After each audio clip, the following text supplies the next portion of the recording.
love Mike Hanson Archives. Are you ready to fight? There are many people asking questions. There are many people asking why. There are many people paying attention. There are many now who see the big lie. There are many folks who want to get busy, and your greatest fear is they'll organize. And you'll notice that it's starting to happen. You betrayed their trust, they now realize. The line's been crossed in the sand, and the fire's been fanned. All the people demand to hear the plot that you planned. You won't be trusted anymore. It's too late for you to tell us you're sorry. You passed that point a long time ago. 'Cause perpetuating lies and deception is the only thing that you seem to know. You thought that you'd be safe in your tower, insulated from those people below. But the truth is undermined your foundation. There's so many people down in the know. You thought that you'd see the day that you could just get away from the ones you betrayed, who raise their voices to say you won't be trusted anymore. So you want to find out what's going on in the world, huh? Well, turn on the television and turn into NBC News. News you can trust. Not. So you turn the dial and you go to CBS. You see Dan Rather? Well, guess what? I'd rather not. So you turn the dial and you go to ABC News, because more Americans get their news from ABC News than any other news place, right? No wonder we're in such trouble in this country. If you want to hear the truth, turn into cable access.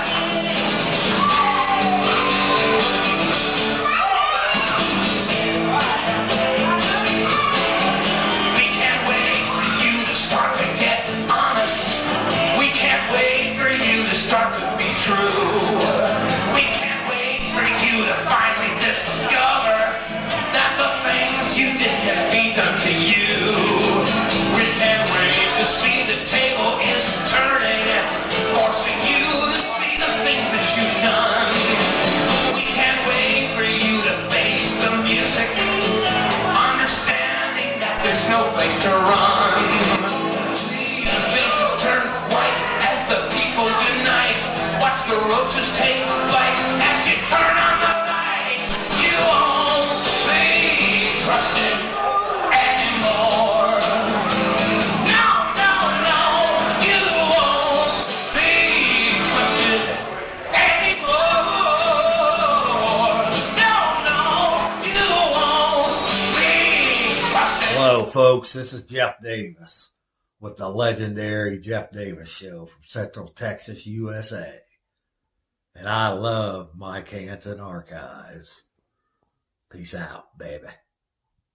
Differ. Where Jeff and I differ. Jeff Davis Show. It's on every Monday from 7:30 to 10:30 Jeff? p.m. on Channel 10. Tune in, folks. Jeff? Hi, I'm Alex Jones, and I enjoy watching the Jeff Davis program. Jeff Davis is an energetic, intelligent person who is concerned about freedom in this country and in the world. Jeff has a wide diversity of views on this program, but it's all headed towards the same thing. Power corrupts, absolute power corrupts, absolutely. You can see Jeff Davis's program, and it's called the Jeff Davis Show, every Monday from 7:30 to 10:30 p.m. on Channel 10. So 3 hours of it, folks, and it's all good. He has informative video clips on it, but most importantly, he has all kinds of people on like Galen Ross. Galen Ross has written a book called Who's Who of the Elite. It's a very good book. It catalogs all of the elite organizations, which are real, folks. I've seen them personally on C-SPAN. They're listed in newspapers. It's common knowledge now. This is not the stuff of kooks. This is factual. Galen Ross, who's been on this program several times, who I really respect, worked for the National Security Administration, and which is the big daddy of the CIA. But this is showing that it's being played on different shows down here. Very different. We're going to take a little break. All right. And we'll have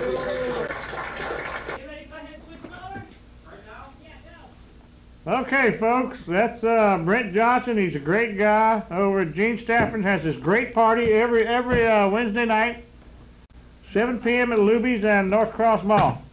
Now, Jeff, here, we've all got our horror stories, I guess, about Williamson County, and mine in particular is with trucks. Of course, one of the most productive strip mines in the state is Texas Crushed Stone up there right off 35. There's Gene Stafford's party location. She has a great time out there. Go out there and enjoy yourself. And sometimes Williamson County, they're not too long ago, they busted an 18-wheeler full of drugs, and they done figured out they can make money off these trucks. Yep. And they will get out there, folks, and park right outside Texas Crushed and wait for dump trucks. And you know that's money in the bank to them, because most trucks can't they can't take off to go fight this in court. Jeff's put together a film that will have all kinds of testimonials. Is this correct from people up there? Absolutely. And one of them will be from my good friend who lost his truck. Remember on this show I've told you before, when you get your ticket and you go to sign it, stop. Look at the officer and say, "Will that be all, sir?" If he says yes, sign it. If he says no, put the darn pen back down and give it back to clipboard. This guy signed his ticket, Jeff, and gave it back to him. He took the ticket off and gave it back to him and said, "Oh, hold on, one more thing before you go." He popped this guy's hood. He could not find the serial number on the engine block and confiscated the truck, impounded the truck. Took about 6 months, several $1,000. That's just one of the many stories from Williamson County. Yeah. Now you've seen it. I don't know if you've been watching the show, Jimmy, but we got some of these testimonies. It's incredible. I've seen some of this film they It's have. so incredible that it's funny almost to hear some of these If it people. wasn't so sad, it would be. Yeah, It's like yeah. I like the part where you're in the hallway, and there's just like 200 people out there waiting to go in, and it's just revenue generation, big time. Oh, they love it. You got to wonder something, Jimmy. I know for a fact if you just go in there and watch them, they're extorting hundreds Yes, of sir. thousands of dollars from people monthly. They're And making you got to lots of know money. where's all this money going? Well, they all have fancy new equipment. Yeah. All the Williamson County Sheriff, Round Rock Police, Georgetown Police, they all got brand new cars, brand new equipment. They got to pay for it somehow. And of course, with our former police chief, now she set standards. If some of these police departments want federal grant money, they have to meet certain federal guidelines. And one of these is to enforce things like the motor vehicle carrier safety regulations, federal motor carrier safety regulations. Truck laws. They tried to throw me in jail one time. I didn't have a lug nut. I'm not giving you $50 because I got no lug nut. Was that Williamson? That was Williamson County. I was up in Georgetown. Oh, baby. Oh, there's another good one. Up at Georgetown, you come out of Captain Leg's got a gravel pit up there. You come out of Georgetown, out of this gravel pit, you got a road base on, and they'll pull you over and weigh you. Well, you know, on a dump truck, it can be under legal gross weight, but over axle weight. That means each axle can only have so much weight on it. Well, this axle's under, and the front axle's under, the middle axle's over. So you got to take a little off. You'll take it to this place, you dump a little off, and you go in there and you see where all these trucks before you have dumped off, you know, like half a ton or so of road base. You go back there next month, it's all cleared off. Where'd all that road base go? They trying to get you, it's fine you how much for a lug nut? $50. This was several years ago. $50 for a missing lug nut. Yeah. I know I'm an outlaw truck driver and all, and very dangerous on the highway, but $50. Friends, now we've got these testimonials, Jimmy. Like I say, you know what it's like to have had shows on this for years and years and years. You know, people being violating, reading statesman stories and all this. Yeah, stuff. I cut out plenty of articles here But today. to sit there and actually just sit there, take an afternoon like Mike and I did, sit there and just listen to these people spilling their guts out about, you know, how they've been raped by this system. It's incredible. Even for somebody that's been doing this for a number of years. Yeah. It's incredible. Yeah, well, until you actually see it close in hand like that. Yeah, they're sitting there they're telling you right, you know, right there, you're a flesh and blood human being, and they're sitting there telling you how they're being raped by this. They are. I mean, that'll open your eyes up. A lot of these people can't afford this kind of money. I couldn't afford $50 because I was missing my lug nut. I mean, it just fell off. I could not get another one, okay? Hey, Chris, can we go to that first batch? We'll go to some of these films here in a minute. Okay, go ahead. There's These testimonials say it all. they say a lot. I've Yeah. seen some of them, folks. And it's incredible. Some of them are almost hilarious. Yeah, we got Other than the fact that these are real people that are. Yeah, they'd be hilarious if it wasn't so terrible. A friend of mine, People are being robbed like this. a friend of mine, his ex-wife got caught. What was it? Without an expired inspection sticker. What an outlaw! And something else really stupid. Probably $800 in Williamson County. Holy cow! $800 in fines, Williamson County. How do you get out of it? Well, we're exposing it, Jimmy. That's why all the testimonials are. We're not just. The only way I found to get out of it. Well, as you know, we was down at the Travis County. Let's watch some of this film. Yeah, watch here. some of it. Here it comes. Go ahead, play it. Oh, well, these films, I've seen some of these films, folks. Where's their chip? The county had its own set of laws, and I believe most of what they do is Watch against this. You hear Sorry to interrupt your classic viewing, but here is Jeff Davis. What is it? Legendary Jeff Davis show. And what should they do? Well, Subscribe to. I gotta make my proper Okay, go ahead. introduction. Go ahead. Legendary Jeff Davis show, baby. From Central Texas, USA. Best in the world for 30 years. And you're watching some We're watching 25-year-old. Mike Hanson Archives here on Facebook. Now, Mike, tell us about your... Okay, well, you don't interrupt. Let's go right back to Jeff Davis. All right, this is Jeff. I actually would love to speak, but there's nothing I can do about it. Because I've had this trip planned for months. Okay. So this is going to be. Pardon me? I try to put together some promotions for people and give them a chance to speak to some people. So I don't specifically deal with a specific agenda other than I'd like to have someone there from the Libertarian Party there, someone from CATS. I'd like to have someone there from Freedom Bound. I'd like to have some people there from several different groups, and I can give each person a little bit of time to speak. But the Republic of Texas wants some specific time to talk about some of the problems that they've been accused of, which are not true, and so the people get a chance to understand what's really going on. Do you mind me releasing your last name, Wes? I don't have a problem with that. That's Curtis. Okay, that's W-E-S-C-U-R-T-I-S. W-S-T-L-E-Y. W-E-S-T. W-S and then W-E-S and C-U-R-T-I-S. C-U-R-T-I-S. Right. Okay. Do you mind if we put you on hold and we give the information to some of our crew members in the control room, and then we'll put a slate up for it. Got it. Okay, so that's going to be it's the Republic of Texas meeting Sunday, 22nd of June, 2 to 7 p.m. at Chariot. I guess that's a Chariot. Chariot. You familiar with that, Linda? Or at okay, we'll go ahead and get that up first thing. So we'll go ahead and I think it's a good idea that we continue to discuss the what's going on with what I consider to be a bunch of political prisoners, in addition to the several tens of thousands that we already have in this country. We're becoming the fastest growing prison nation in this world right now, and a lot of it is nothing more than people who are convicted of some criminal, some activity that's against the state. It's not that they violated any person, property, or their reputation. Now, many of these folks, whether they be, like I say, pot smokers or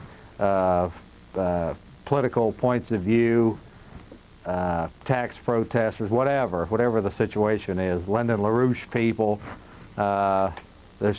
we are fastly becoming the largest core of political prisoners and largest segment in the world of people that are nothing more than criminals of the state. So I think it's important that we continue on in that effort. What's up? Yeah.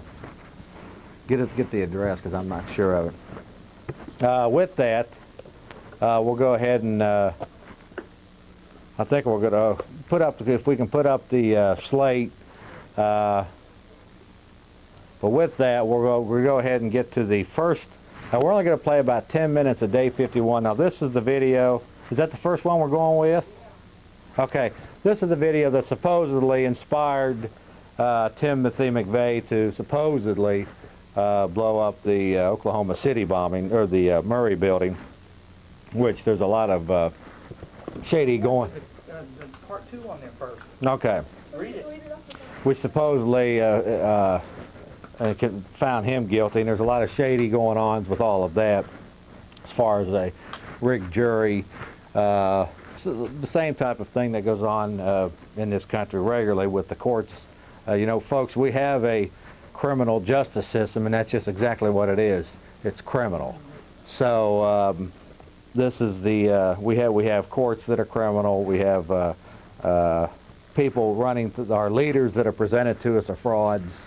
The real power is, of course, behind the scenes, and this is the modern Babylon that we're currently living under.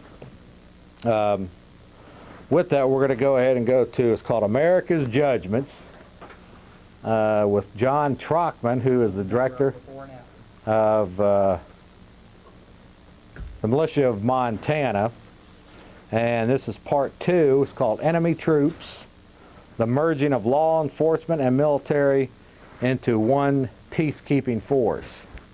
There's the number to the militia of Montana, 406-847-2735. And if you're interested in any, now they've donated a good bit of information to this program, and I personally have a great deal of respect for John Trockman. I think he's a man of, like I say, just basically a ordinary fella who stumbled onto some things 20 years ago and is trying to do something about it.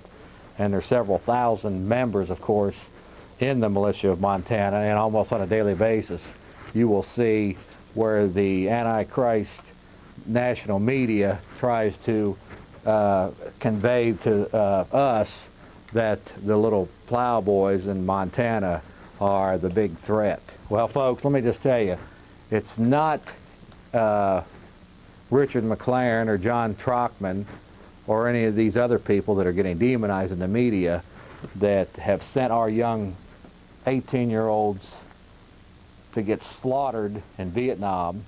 It's not any of these people or myself who is a threat to putting you in prison due to failure of taxes. That's the de corporate IRS. Or it's not any of us who puts the threat of taking your property due to property taxes. It's not any of these people, folks, that you have to fear, as the Antichrist national media would lead you to believe.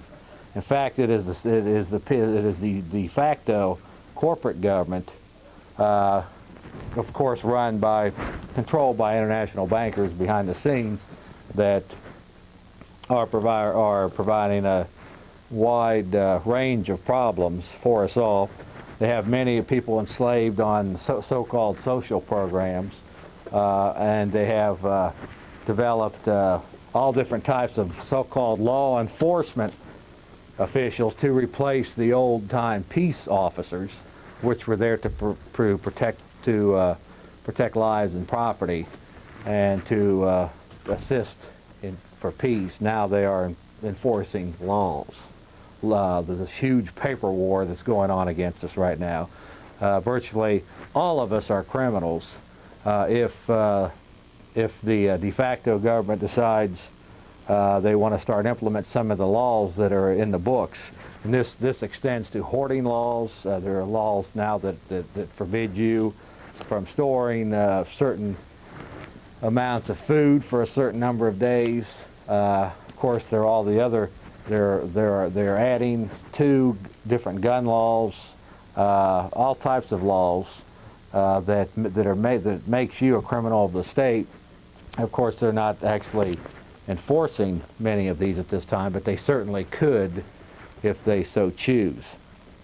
So keep in mind, folks, as you're seeing these documentaries of these little plowboys like John Trockman as being your enemy, it's not John Trockman or any of these other folks, Richard McLaren, who was actually stealing people's properties, stealing people's homes and properties, sending your people, your young 18, 19-year-old kids to go die in Vietnam, and all of these other shenanigans that this so-called government has done over the last 70 or 80 years.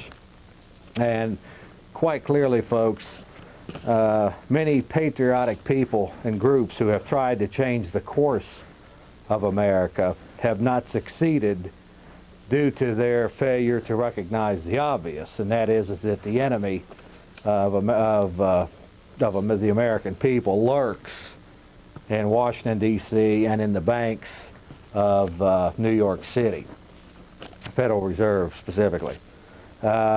With that, let's go ahead and go to the first video. It's John Trockman's Militia, Montana, and it's called Enemy Troops, the Merging of Law Enforcement and Military into a One Peacekeeping Force, a New World Army. Our troops now wear the UN blue instead of U.S. Army green. Why, it asks. Secondly, I just want to mention briefly that I don't necessarily contend that that it'll be a UN force specifically that can overtake us, but it quite easily could be like a Chinese operation or something like this, maybe under the direction of the UN. So with that, let's go to the video. If you're interested in the Militia of Montana, there's the number, and they will send you a free catalog as to some of the information. The Militia of Montana is very much sticklers on the information that they put out. They verify it several times before they put it out, and so it's the majority of it is very creditable, and they're very much sticklers on the information that they're putting out. Do we have the slate ready for that Republic of Texas thing? Okay. With that, John Trockman, Militia of Montana.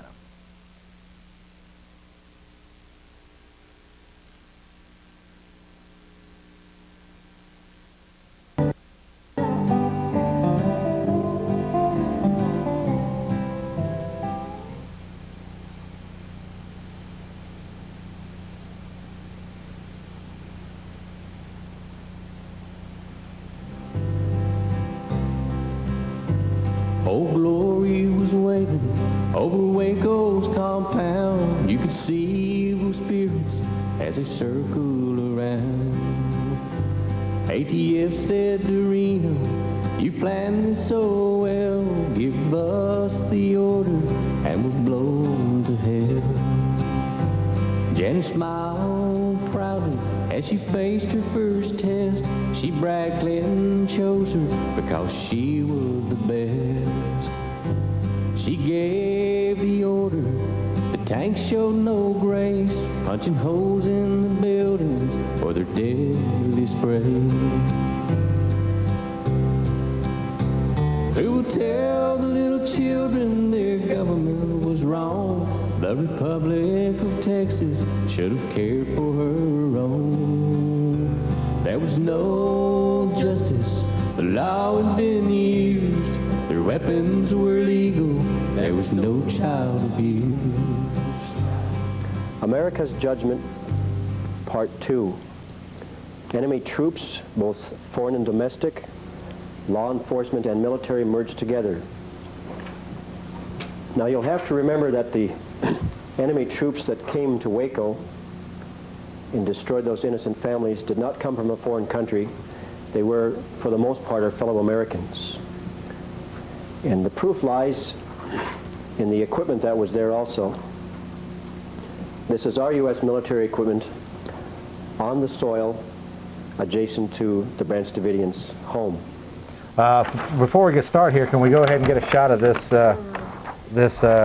Well, go ahead first. Give us a little introduction, Mick. Sure, First off, I appreciate you coming on the program. All right, thanks, Jeff. Getting a hold of us. Great. I heard last week, and certainly in Mom's video, he mentioned that there were 47 biospheres, and I have a little information about that. Really, the 47 biospheres have been broken down into what they call 99 administrative units. And those administrative units make up national parks and national wildlife reserves. And so what I did, I've done some research into it, and over at UNESCO, which is the United Nations Environmental, Scientific, and Cultural Organization, I found a database that had 1,511 locations in the United States, and those 1,511 locations are known as protected areas in the protected area database. And so doing a little work around that particular topic, I was able to find some very disturbing information relating to who is managing our country and the amount of land in general that we're talking about. In this case, the 1,511 protected areas of the United States count for probably 250 million acres. Now, let me backpedal just a minute here. What exactly, when they use this term biosphere, what exactly does that mean? It is a very broad term for an area of land that may have a protected area at the core. It has a buffer zone and a transition zone, or something that's known as the zone of cooperation. And what this is a mechanism for establishing regional government. In this case, bioregional government, part of the Agenda 21, which you may have heard of, the Seville strategy. And this is a worldwide strategy to incorporate the Earth into 21 biomes that will be essentially managed or governed by these bioregions. So if we can possibly talk a little more about the protected area database. Do you want to go ahead and put your map up here? Sure, first? you can put up a map there. Let's put this map up here first. Did you do this yourself? Or that is one that I made from... Okay, I don't know if we can get a very good shot of it. Probably, who knows here. We'll give it a shot here. There you go. The lighting might not be sophisticated enough. We might get something here. We, basically, you can see this is a map of the United States, and inside here... difficult. Oh, there you go. Maybe we'll have to work on our... Here we go. Zoom in just a little bit more. Each one of these little dots here actually represents a protected area of the database. That's good. No, that's what As you can see here in Texas, we're doing pretty good because we don't really have a lot of these protected areas around us. And that's not to say that we don't have a lot of natural environment here. We have a lot of private landowners with a lot of great land and a lot of excellent caretaking of this land. Now, what do these little dots represent then? Each one of these dots represents a UN monitored and or classified protected area from the World Conservation Mapping Commission's protected area database. Now, that is not so bad per se. What really is problem here is that there's a legal strategy here that they employ, and that is by classifying these lands into specific categories. And what I've done is I've looked around the Bureau of Land Management, the National Forest, the Forest Service, the U.S. Fish and Wildlife Service, and I've actually pulled elements of their database relating to the land as well, and actually have some information here that shows the UN class is commonly referred to in land management now. And this is, here if you can get a shot of this. Okay, let's go ahead and get, what's good enough with the map then? There you go, Linda. Okay, that's good enough. No, that's good enough with the map. We've showed, there's, how many are you saying here? There's 1,511. 1,511 biospheres. Now, these are protected areas, and how this works... They're not necessarily national parks. They are not. And they're not necessarily a biosphere, but they could certainly be incorporated into the biosphere under the existing laws, and those are laws related to corridor construction. Certainly what they're talking about here is by having zones of cooperation, these areas where man may be allowed to exist surrounding these protected areas. I mean, that's how anti-human this has become. The protected areas, people really are not going to be allowed in those areas. And the buffer zone, certainly everything from earning a living to raising your family will be directly impacted by the laws and regulations regarding the land use. A couple of quick things here. First off, we talked about earlier the Utah deal. That's correct. Where, what was it, so many millions of acres were supposedly protected for the environment, which of course on the surface to some may sound good. Well, I think I'd prefer to look at that as billions of dollars in resources that have been taken out of the American economy and have been placed under the direct control of the United Nations Environmental, Scientific, and Cultural Organization. Let me tell you how they do that. Okay, now what's wrong with that? Okay, I'm going to play devil's advocate. That's great devil's advocate. We need those resources to have a strong country, to have a country that has capacity, to have a country that has capacity to protect its people, to feed its people, to have an industry. And without control over our resources, our raw materials in our country, we are not going to have that. I mean, you have nothing if you can't control how your land is being used, whether you can farm on it, whether you can go into these protected areas, whether you can make a living here. Fish, hunting and fishing would be prohibited in most of these places. Those are American pastimes. Hunting and fishing would be prohibited. And that's something to think about. This is a very real issue. But let me show you something as well. Let me get it up there while Sure. you're talking about it. What's the first page you're going to be looking at here is essentially the United Nations database, and I've gone ahead and highlighted the... This is the United Nations database? That is correct, on protected areas. And the highlighted page here... Remove the clip here. So Sure, we can, yeah. We're having fun down here. All right, there.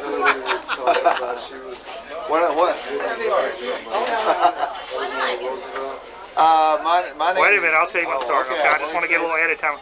This a little edit time. No, we gotta have a little edit time. Okay. This will play.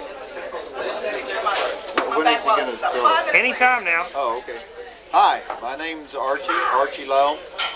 When I'm in Austin, I always listen to the Jeff Davis show and have a good cup of coffee. So I would suggest you do the same. You want information? You want truth? Want a good time? No. Information and truth, yes. President, Republican. Let me see your hand. I enjoyed it. Thank you, President. Protected areas. And the highlighted page Remove here... the clip here. So Sure, we can, yeah. We're having fun down here. All right, there you go. That's the only way to do this. All right, okay, here we let's go. go ahead. Shot of this here. You can talk about it, Mitch, while we're showing it up there. Basically, the UN database classifies land into a variety of different categories. You can see this highlighted area refers to 1, 2, 3, and 4 in the UN class category, and all of those properties are part of the U.S. protected database. Now, if you could go on to the next page. Okay, let me just hold the camera. Sure, very similar. This is the the National the National Park Service database. You'll see they have a UN class code in their official database. Now, this is on the web. You can go and get this directly from the National Park Service. This is a class code, a UN class code describing every national park in America. Go on the next page. Okay. This next page is from the Bureau of Indian Affairs. Well, they've gotten into the action too. Look at this. The UN's in charge of them too. They can tell you specifically how to manage your land, what kind of uses, what kind of a living you're going to make on this land, what kind of an industry you can have. Next page, please. That's from the Bureau of Indian Affairs. That's the Department of the Interior now. Okay. Okay. Next one. Next, and as you see, this is UN class there. Here we go. The next page here is the U.S. Fish and Wildlife Service. U.S. Fish and Wildlife Service as well. Well, there we go. We have to do stuff like No, and we have to show it too, because this is what people are seeing. This is what got people involved, was seeing Biosphere Reserve at their national parks. And right here we see the U.S. Fish and Wildlife Service class, UN class, in each and every one of their databases. This is the type of information that they are using to manage your natural resources. This is the law of the land until you say stop. And I can see these different regions on here. Oh, but look at this. This is a classic. They are actually dividing the government into certain regions. Look on the web. Look at this. Look at conservation. That's part of the regionalism. This is part of regionalism. It's globalism stuff. Emergency management. As soon as you got a problem, oh, we got a regional government. And that's what NAFTA and GATT. But see, the biospheres speak directly to that, because the bio in biosphere is bioregional, and it's the 21 bioregions of this country. There's a classic example on your screen now of one of the maps that describes the transition zones and some of the buffer zones. Let's go on. Let's go on with this one here. What do we have here? That's actually a database. Well, let me just mention that NAFTA and GATT, see, was part of the World Order stuff. Sure. NAFTA regionalized. It took a lot of like Europe and Japan and all that. GATT solidified it to where they now can have 10 regions throughout the planet. And this little trip that Clinton was just on down in Mexico. Oh, sure. This was part of the Caribbean type deal. This was part where they're free trade and everything, and letting the international bankers just completely rail all of the resources through the World Bank and whatnot. Well, I think that's a direct segue into where these people get their power for this type of... What's this here? Do you want to talk about Sure, this? that's a map of the Southeast. That basically what that has is every one of those little red dots there is going to be another one of the protected areas. The blue The Can we get a shot of this one, Linda? Yeah, the blue lines here actually depict the actual area of these. So in the first map, of course, you have little dots, but the blue lines, you can see the Everglades biosphere, this whole area which is covered. Got to, of course, be moving people out of there as soon as possible. And the Natchez Trace Parkway. Some of these things actually have very little environmental value, but actually have a World Heritage component. And that is obviously the counterpoint to this, which is that by declaring something a World Heritage Site, you can immediately invoke the UNESCO protection for the site. So some of these things may have very limited geography, geologic or biologic real reason to promote them, and then of course what you have here is just sometimes. Now let me just play a little one more time. Okay, sure. There. Okay. Now, apart from the obvious reasons why we wouldn't want to give all this over to a United Nations, that's not representative of us, John D. Rockefeller Sr. donated the land that the UN in New York City now sits on. Obviously, it's a front for the international bankers. Sure. Okay. So, but just to play devil's advocate here. The average person watching this show, what's wrong with this? I mean, this UN is. I mean, it's uniting the world. Now, of course, they're blind to the fact, Mitch, that through economic sanctions, they've starved hundreds of thousands of people in Iraq. Sure. They're doing it in Cuba. I mean, they've called for global gun control, global abortion on demand. I mean, this is in a sense a wicked organization. But you may get some phony or some guy that worked for the UN, maybe a $10 an hour clerk or something, that says there's nothing wrong with the UN. I mean, it's a world organization promoting health and. Well, I think that is what they want you to believe. Right. And of course, the flip side is, of course, that we're always talking about dollars here. When we talk about control of those dollars, what we had in America that made us different from everyone else is the natural bounty of this country. Whether it's in forests or water or in land, farming. I mean, we have family farms basically disappearing. When you talk about food, controlling food, whoever controls the American breadbasket controls food. We have people being driven out of farming, being driven out of our cultural heritage, really, connection to the land, essentially to benefit the auspices of this green movement. And the green movement really has to be regarded with a bit of skepticism when you look at some of the leadership and some of the other issues directly related to it. And now, let me ask you another one. Now, we have a lot of people in this Central Texas that are fighting this for Barton Creek and all of this.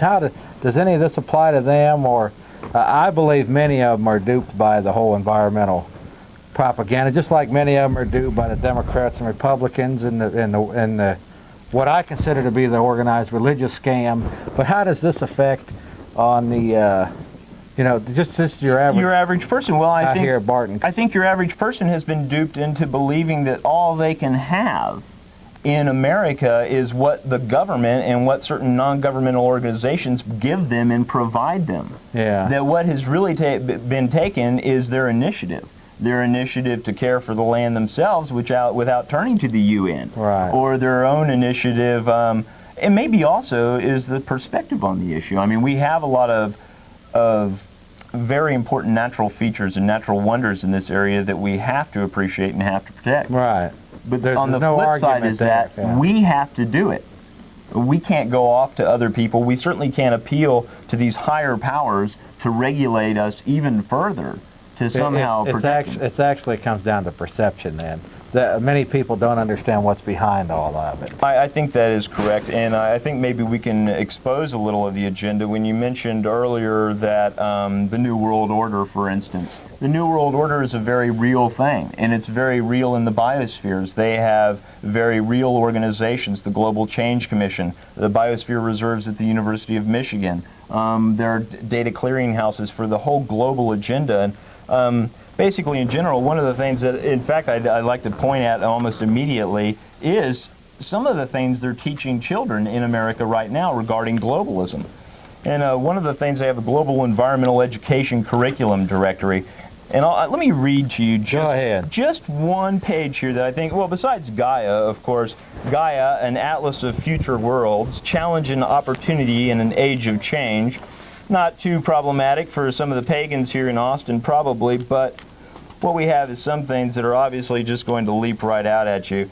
Biosphere 2000, protecting our global environment, alternatives to growth, a search for a sustainable future.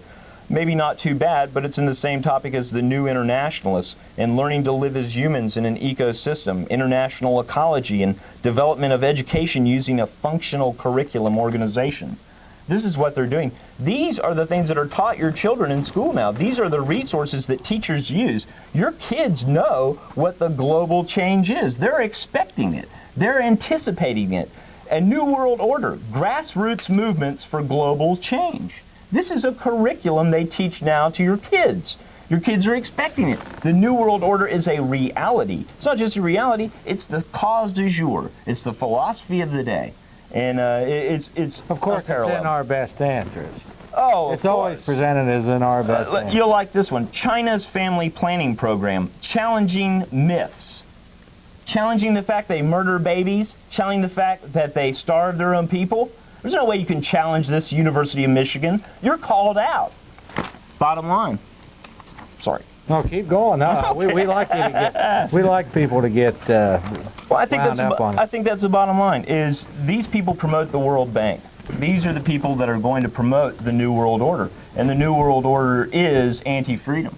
And the way they do this is by giving up your freedom to these nebulous super bureaucracies like UNESCO. There is not a singular law anywhere in the United States that mandates the Biosphere Reserve Program. But the Biosphere Reserve Program laws can stop a $1 billion gold mine. They can stop a $1 billion coal mine. They can functionally stop the land use in this country. We have to go to the UN now to ask them how we can use our land. And I think this is funny, is one of the terms they use outside of these biospheres is that you're in the zone of cooperation. Well, it's not very cooperative, I don't think. When you're stuck in the zone of cooperation and you can't farm your land or you can't mine your ditch, well, where are you? You're nowhere. You've got to go to Sweden or Switzerland or England to actually get permission to do this. And that's true. That's the heads of these agencies are in the United Kingdom. The thing is, Mitch, a lot of people say that, or some people mention well, there's all these conspiracies going on, right, Jeff Davis? Sure. And in fact, that's not what it is. It's not a bunch of conspiracies. It's one conspiracy, with the international bankers, the World Bank, the Fed, the IMF, and all of this, with thousands of tentacles. You're entirely correct. That's what it is. It's not a bunch of conspiracies. It's these folks who finance debt, who finance wars, who finance the UN, who finance the World Council of Churches. It's one conspiracy with a head, and then thousands of tentacles. Sure. And if you try to explain that to an average person that's never heard this before, like me 10 years ago, it sounds preposterous that could be happening. But that is exactly what's happening. It does. To a lot of people, this does sound like complete science fiction. Yeah. And they believe that there's no way that this could be happening behind their backs. Well, I can tell you that evidence is definitely against their position. I mean, there's no other way to explain all these phony wars that we've had over the last 70 or 80 years. There's no way to explain all the debt that's been created. There's no other way to explain all of this movement, all these movement to take away our parks, to take away our freedoms. I mean, just to get in the car now, you have to have your car inspected. You have to have insurance on it. You have people with radar out watching you on the streets. There's been a fundamental erosion of basic constitutional Waco, rights. Texas. Oh, sure. Every one of the 10 Bill of Rights in the Constitution was violated in Waco, Texas. And now they're using this term, privileges. It's a privilege to drive your car. And well, the fact is, my Constitution, last time I read it, didn't say anything about a Bill of Privileges. No, it did not. It's a Bill of Rights. And driving is a pursuit of happiness. That's correct. So, there is no doubt. But evidence is against people who scoff at this. Oh, you're entirely correct. Well, let me actually, you've hit on something, because I have here a letter from Dr. Solis, who is actually head of the U.S. Man in the Biosphere, the U.S. program, Dr. Solis. And he had to publish last week an open letter to concerned citizens regarding some of the fears of the biosphere program. Charge number 2, he has biosphere reserves will restrict property land use rights and lower land values. Well, the answer is a page and a half long. If the answer is a page and a half long, let's face it, it's going to affect your land use. And I think that this is what we're coming to. The areas have listed only at the request of the country in which they are located and can be removed from the biosphere reserve list at any time by request from that country. Let's do it. Let's call them, let's get them off this list. We don't know how it affects us. With these treaties like NAFTA, this is the primary mechanism that they're going to use to enforce these. The fact, Dr. Solis here arrogantly asserts that there are no treaties that will manifest these things. He's completely wrong. He also asserts that there is no authorization for the taking of anyone's land. I have a paper here from the Australian Senate. The Australian Senate did a study of the environmental treaties' impact on their sovereignty, and they found that one of the very tools that they're using in the biosphere program is that they cannot take land, but they can tell you how to use it. So they tell you how to use it in an economically unfeasible way, and you're stuck with it. And I think that's taking it. Now, I think there's things like this, certainly as we go on. This NAFTA and GATT, of course, created the World Trade Organization. Sure. This, of course, is one of the tools of that the international bankers use to control all trade and tariff across the planet. I think the bottom line was there so that all of these things are tied in. That it was going to build for us a stronger economy. That we were somehow going to be better off because we have gotten involved in these globalism issues. But I want to ask you right now, where do you think the most advanced engine plant is in the world, automotive engine plant, in the world? Ford, I suppose. I have no idea. Ford, but where do you think it's at? I have no idea. It's in Chihuahua, Mexico, a robotics plant.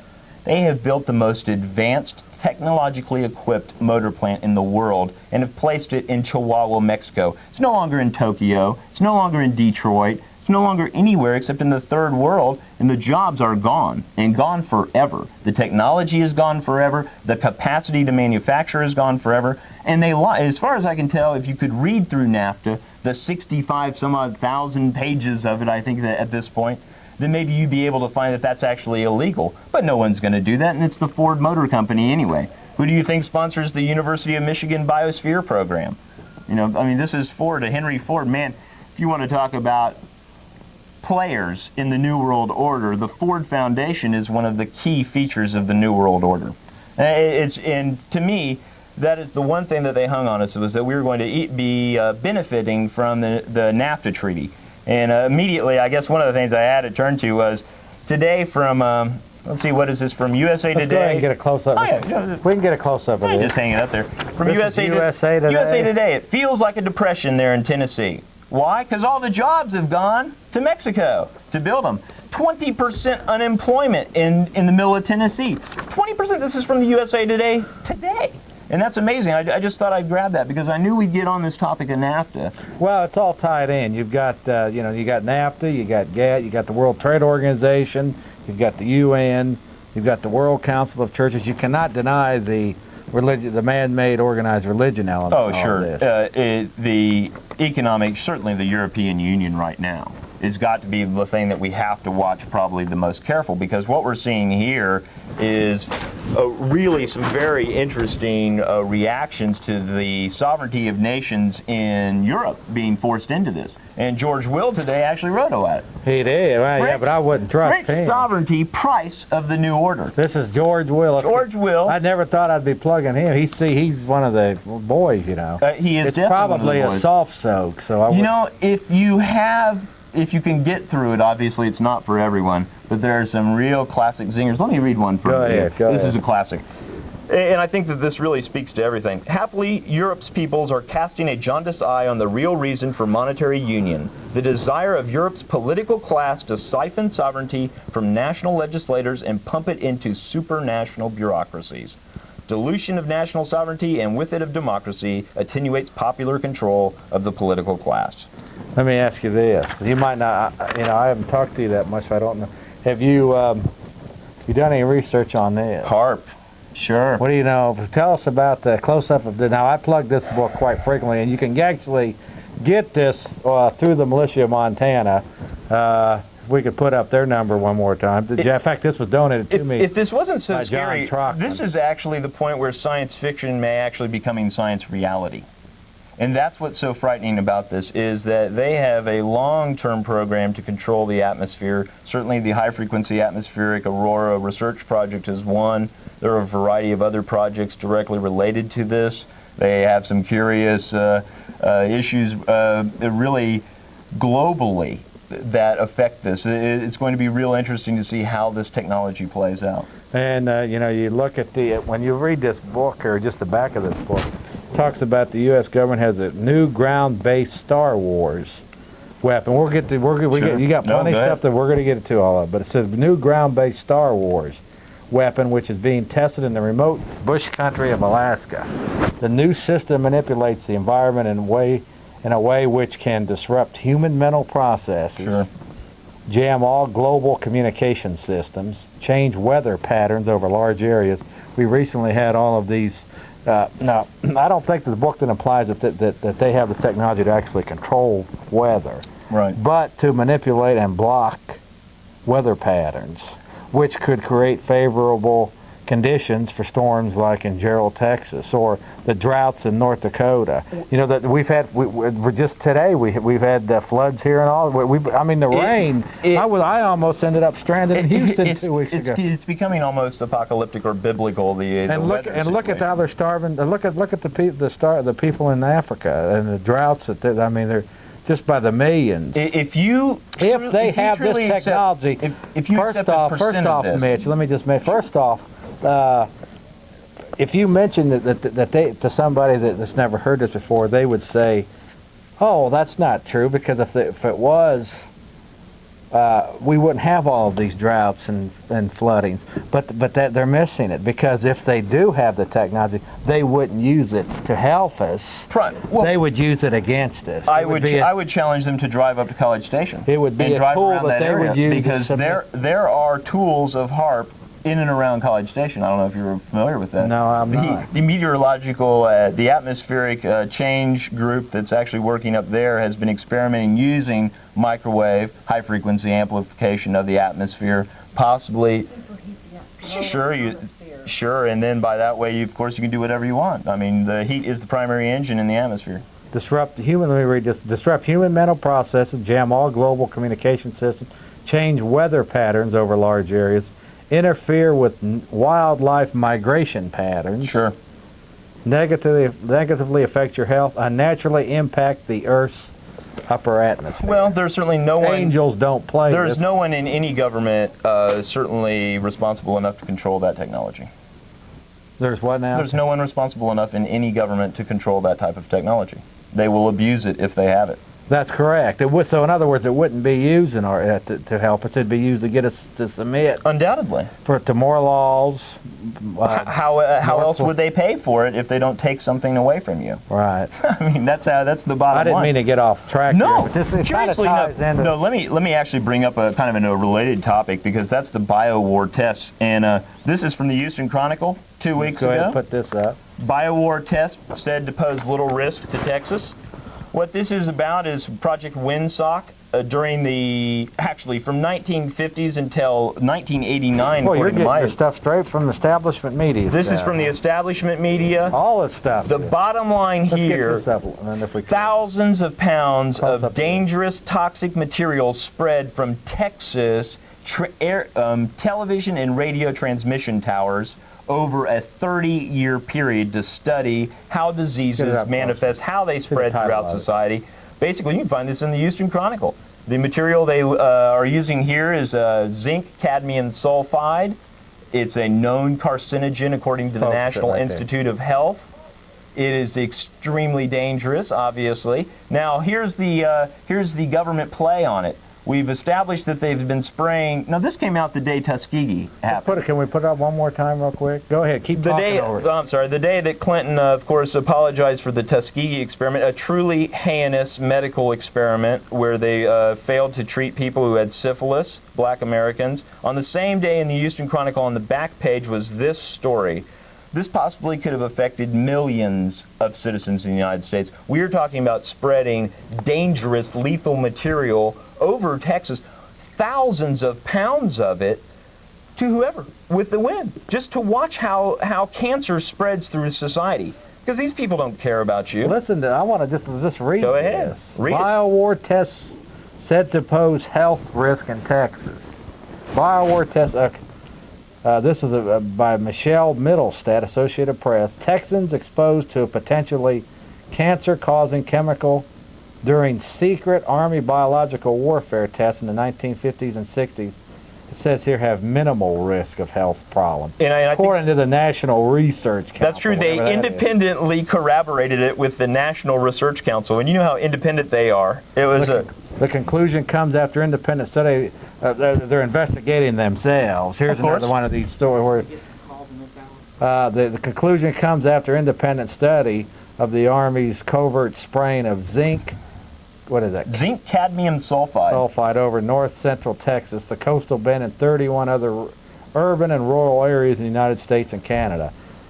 See, this is the establishment media. They soft soap. This is the soft soap, and I want you to. Here's a Representative Solomon Ortiz. He's from South Texas. He was delighted by the findings of the CDC. It's all more reassuring to have another independent medical assessment of the chemical exposure experienced by the coastal bend. You guys have been paying attention. If you've been reading the paper, you know those people are undergoing incredible medical problems down there in that area. They have high levels of lead exposure and heavy metal exposure. So let me add, so they've done they've admitted the syphilis test, they've admitted the radiation test. That is correct.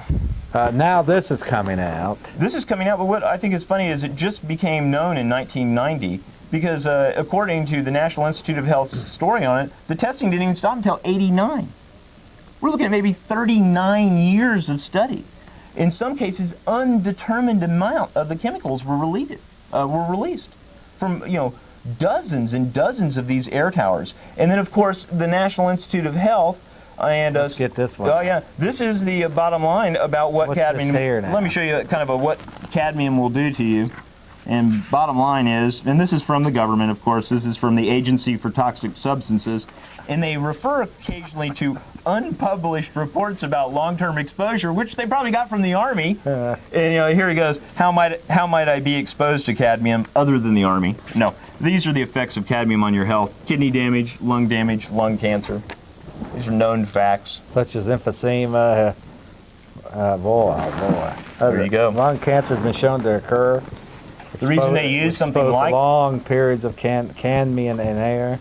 The reason they use something like cadmium is because of the unlikelihood that you would be exposed to it in the natural environment. And so thus, knowing the effects of it on your body, they're very able to test the affects through society using the National Institute of Health. And I'm sure they preyed on impoverished areas that rely primarily on social medicine so that they're more likely to be able to keep statistics on them. So right here's another one, huh? Right here's the other one. Biowar test since the 50s and 60s, and you claim since actually through 1989. The program ended in 1989, and it's no reason to doubt that they weren't live testing up until that point. Yeah, it's so this is all just theory, huh? Well, that's, it's amazing that it is theory when it's on, the Houston Chronicle, but the fact is you're not going to find this in the Austin American People's Daily Statesperson, usually. Well, you may, but it'll more likely, yeah, I think you will. Well, but it'll be like this here right off the bat. See, they're admitting that the government was, this is part of the agent, this is where the agents of deceptions come into play, Mitch. It admits here that Texans were exposed to cancer-causing chemical during secret Army biological warfare tests. But then they turn around and say, but it's minimal risk, according to the so-called independent National Research Council. What this may have been, there may have been some patriots or something that have exposed this in West Texas, and then they have to come in and say, oh yeah, this is true. But it's no big deal, and you see this everywhere. It's a daily occurrence. Oh, I think that would end up in the local paper. I have been watching for that particular story to end up here. Now I'm willing to say that maybe in 1980, when there was a different regime in the White House, that perhaps the local establishment was much more interested in Project Windsock. But now that this is called Project Windsock. That's just one of the many covert names given to this particular project. Yeah, there it is, Project Windsock. Yeah, lovely. During 1959-60, the Army sprayed more than 3,400 pounds of zinc cadmium sulfide in 13 tests over an area spanning Dallas, Fort Worth, Waco, and Fort Hood during an operation known as Project Windsock. That's the real deal right there. I mean, that's the admittal. That's them. That's the government. Yes, they will poison you. Okay, we've had some callers on hold. Well, I want to make sure you get through your presentation. Oh, no, I think we're here, we're kind of free-form tonight, and I think that's exactly right. All right, do you want to, all right, so all right, we'll get some calls in real quick here. Okay, caller, you're on the air. Yeah, I just wanted to, can you hear me? Yes, sir, go ahead. Thanks for holding. I was going to mention you were talking about environmental changes and things of that nature. There's a project called the HAARP Project, H-A-A-R-P, and I've been looking into it on the web. I've been reading about it for the last couple of years, and it basically is this enormous 1 gigawatt generating facility that's being built in northern Alaska. Right here, bud. Yeah, and did you not hear us talking about it? I heard you talking. I heard you briefly mention it, but I think it's running at 50 megahertz, and I think they got the ideas from Nikola Tesla. That's what it says here. Yes. Yeah, and it's apparently if they point this thing correctly, it bounces back from the atmosphere, from the far reaches, and there it causes tremendous disturbances in weather patterns. It's actually able to cause really severe lightning and flooding, tremendous flooding and things like that, to the point where you could actually cause things like tornadoes and things of that nature. I mean, I don't know, but they had some very concerned scientists, guys with PhDs and all this, that were on the web. I cruised the web and stuff, and they were the ones that are saying that this thing is real dangerous, and these guys are playing with, really dangerous toys, basically. I think one of my favorite issues with the HAARP right now is the fact that they're relying on the planetary magnetic grid. And they've gone to the trouble, certainly if you've read through the declassified Philadelphia experiment, it talks a lot about some of the early work into mapping the planetary magnetic grid and how to use these to actually distort the space-time continuum and to distort nature as a whole. So there's a lot that's going on in general. I think that has something to do with the fact, because it's right where the Aurora Borealis is, and that had something to do with the magnetic fields. Well, they actually think there's a ley line convergence. The planetary magnetic grids are these lines that run underneath the Earth, and of course this is where a convergent point or a natural point of energy, and a lot of these do exist, and apparently they do have a real function in increasing the amount of power you can generate or the amount of distortion that you can actually cause. Is it theoretically possible that they could physically direct this thing to a particular area and target it? They could tan your butt with it, man. I'm sure. Well, I don't know. Not only that, but they also have the satellites. They have over 35,000 pieces of satellite. Now keep in mind, 10 years ago, this was sold to us. Majority of it was sold to us as SDI. Do you remember that? Yeah. It was Star the Wars, it was the strategic Soviet defense. It was the Soviet scare at that point. Now, since we've all become kind of one world and we're all in this thing together. Yeah, I heard there's a lot of Russian scientists working on this damn thing. Oh, I'm sure there are. That's something that I would not doubt a bit, because they have the same evil emissaries there that have perfected these technologies, and they're going to use them against us if we don't pay them to use them against us as a collective whole. I think that's the bottom line. Well, and they're also caught up by the IMF. That's true. I mean, the Russians' butts are in a sling right now. I mean, they owe their butt to the World Bank. Yeah. They've basically had to turn over a lot of their boreal forests there to the Sierra Club and a lot of these other groups for biosphere work, and it's just crazy. Well, thanks a lot. That was interesting. Hey, thanks a lot. Yeah. Thank you, bro. Thanks for your call.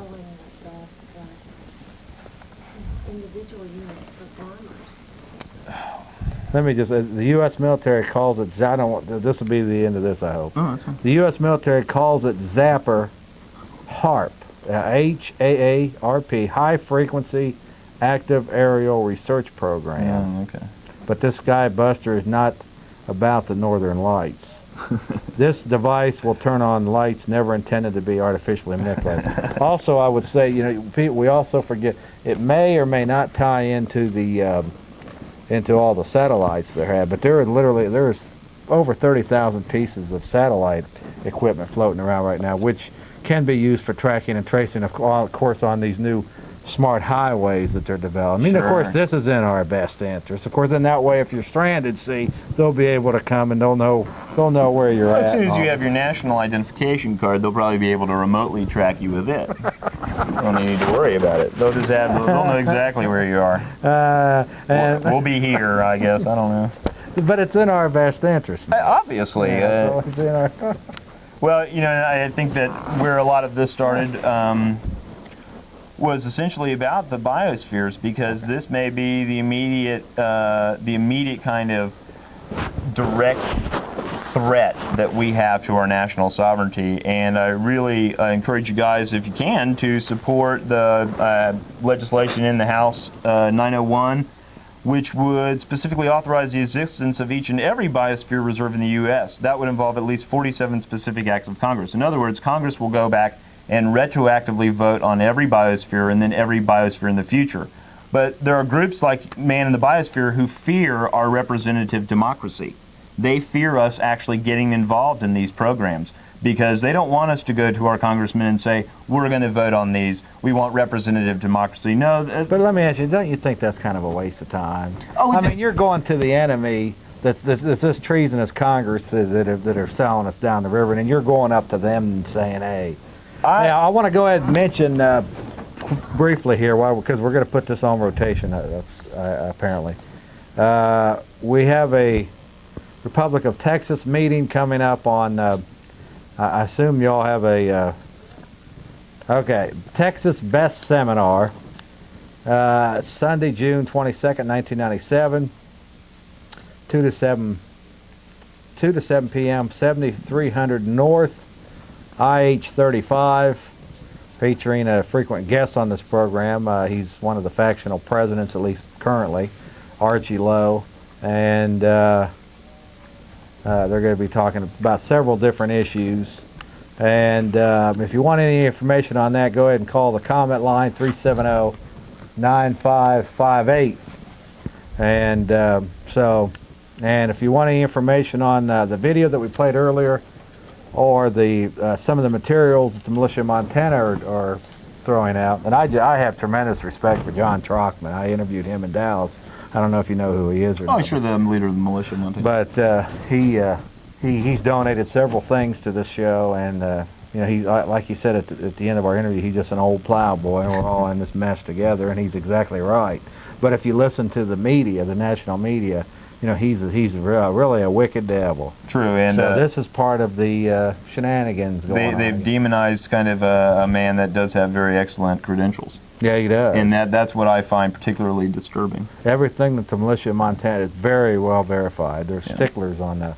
But anyway, go ahead. Yeah, actually, let's talk a little more about the biosphere reserves. We kind of hit on the fact that there were a variety of entities, let's say administrative units that they're using to kind of group these things together. And one, of course, are protected natural areas, research reserves, biosphere reserve clusters. It's interesting that Big Bend National Park is actually listed as a biosphere reserve cluster with the Oronata Experimental Range in New Mexico and the Mapimi Biosphere Reserve in Mexico itself.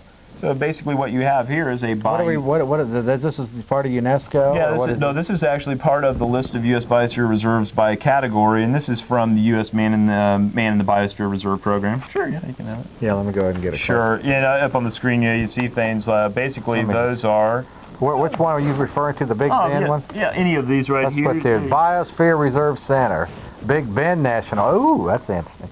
We were actually planning on going down there. Well, I think I've also been told that they've raised the fee. They're definitely discouraging people from going there. They've raised the fees like 100% to get in there. Where's that particular section there? Actually, your thumb's right on it. Biosphere Reserve Cluster right there. And that just basically gives you an idea about the different types of administrative units that they're going to use. And you see Big Bend National Park right there. What this is a binational bioregional bureaucracy. And this is what these people want to establish. Why? Because then they're able to tell how to use the resources out there, or how to use the water, or who can go on it, what the rates are going to be for traveling into something like that. What's this here? Is this something you did? It is. I think that's the bottom line, is it's national sovereignty. Let's go ahead and put in the this New World Order. And so you've been working on this as a geographer. Sure. And did you just kind of stumble onto all of this? Most definitely. They have programs like the National Biological Information Infrastructure, which is going around identifying different species and mapping habitat so that they're more able to essentially decide whether or not that you have animals on your property that need to be protected. Yeah. And what they'll do there is... And they'll decide. They'll decide everything for you because they know a lot better for you than what's good. Yeah. Bottom line, they know what's better for you. I mean, these people, these people are not scientists. That's the thing that really you've got to get over. These people are not scientists. They are cultural scientists. They are sociologists. Frankly, I think they're all a bunch of one-worlders, aren't they? I mean, they are, but that's either they're going to understand, but they may be pawns in the game. Some of them that are actually disseminated may not understand themselves what's actually the reality of what's behind it. With that, let's go ahead and take another call, Mitch, while we got some. You're on the air, folks. You're on the air, my friend. Hello. Yeah, how you doing, Justice Bato? Hey, what's going on, brother? Have you guys seen that commercial on CNN, MasterCard, the future of money? I certainly have not. Tell us about it. They're talking about, you won't need any more cash. We're doing away with cash and checking accounts, and all you need is this card, the smart card, the debit card, and what have you. Oh, that'd be good for us. It's been running on CNN. Yeah, the little old ladies won't get mugged in the park and all of this kind of thing. I mean, there's another one too, Martin Marietta. They're running a commercial where it shows the space shuttle taking off, and it shows the guy pointing at the space shuttle going up, and then they zero in to his index finger, and to his fingerprint.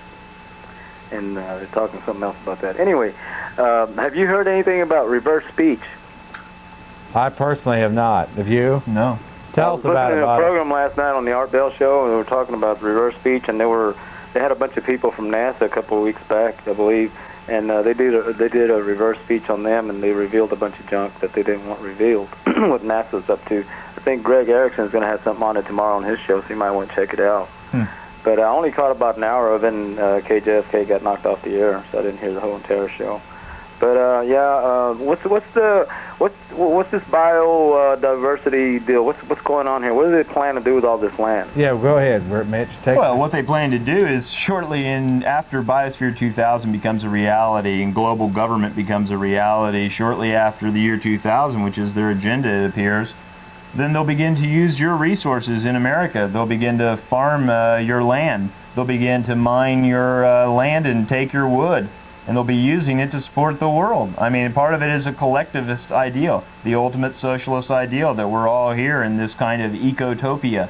And the ecotopia is going to basically can't be harmed by us, and certainly it has to be all sustainable, so we can't develop it or actually make a living on it. We just kind of have to subsist with it. So my one opinion is that it's going to be used to enforce laws on us and used to enslave us. Of course, controlled by. Well, we're already slaves. I mean, yeah, we're already enslaved. I'll tell you, the one difference between us and everyone else in the world, besides guns, obviously, is the fact that we still have and they're working on it desperately, is the fact that we can still work the land, that we can still go out there and get a decent piece of property for a fairly cheap price right now, and actually live separate. I mean, you can't do this in any other countries. But how can Americans just simply bend over and get screwed like that? But if you don't pay your property taxes, it's not yours. That's true. I mean, I can't now, of course, understand. that segues straight into the international biosphere. One of these things they do is once they have found a protected area in your community, and they have very wealthy people from these political classes that want to take it, they give themselves the name steward. And now they're having stewardship of the environment. Well, steward is a noble title, and they want you to be a vassal or a serf on that land. And let me tell you what, stewardship is preached by this biosphere program. They want to get the Jane Fondas and the Ted Turners and the wealthy elite of America involved in this, and they want to elevate them to a monarchist role, which is call them stewards. And you know what? The poor people and the Americans and the average people, well, they don't have a right to be on that land, you know, because there are stewards that know better. You know, I've been following the weather patterns for a couple of years now, and I've been keeping up with the HART Project myself, and I believe those people in general were murdered, period. That's a world is a very dangerous place. Yes, it is. Certainly. We'll talk to you later, Jeff. And make sure y'all watch Tele Democracy tomorrow night at 9 o'clock. Thanks, brother. Thank you. Not only is it a dangerous place, it's it's run by the criminally insane, and that's the area where I think many people, as far as you talk about perception, you know, they actually believe in this big government and all these organized institutions. They believe that. I mean, Clinton comes on and says, "Yeah, I'm going to take good care of you. And we're going to create a huge national social medical program. It's going to take good care of everybody," and people believe that. But they don't understand what's really actually behind it, as far as you know, getting everybody in there together and giving them all national ID, a health card, and all the. It's just a matter of perception and what's behind it. Your last caller, I think, really hit on the key issue: is why us, why here, why now, kind of. Well, it's because we actually do have resources that they want, and one of the things that we really have that they envy is freedom, and freedom is intolerable. I might disagree with that. You know what I mean? Frankly, but we're here talking. We're here talking right now. And yeah, but see, you know, there's international shortwave programs, Mitch, that go all over the world. True. So they may control the mass amount of information on the planet, the Rathers, and I'm sure they have the Rathers in England and China and all that. But the fact is, they can't control everything. And quite frankly, I don't think they need to control everything. No, I don't either. And I think that they've got to that point now where they have a population that is incredibly compliant. I mean, look, in this town, the people let a few of the eco-elite rule them here. With what kind of mandate? 17%? Is that what? Yeah, what kind of a mandate is that? Look at this new mayor that we're getting. I mean, this is so phony. This guy comes in and he raises $700,000, you know, for a $30,000 a year job. Right. Obviously, somebody that's financing that they want to be paid back. Is going to get paid. Bottom line, it's America. You put money in, you want it out. And the state and the national elections are a bigger scam. In fact, you know, even the voter registration cards, it's an interesting twist to it, because what it does is when you sign that voter registration card, it incorporates you as a U.S. citizen, subject to Washington District of Criminals. Sure.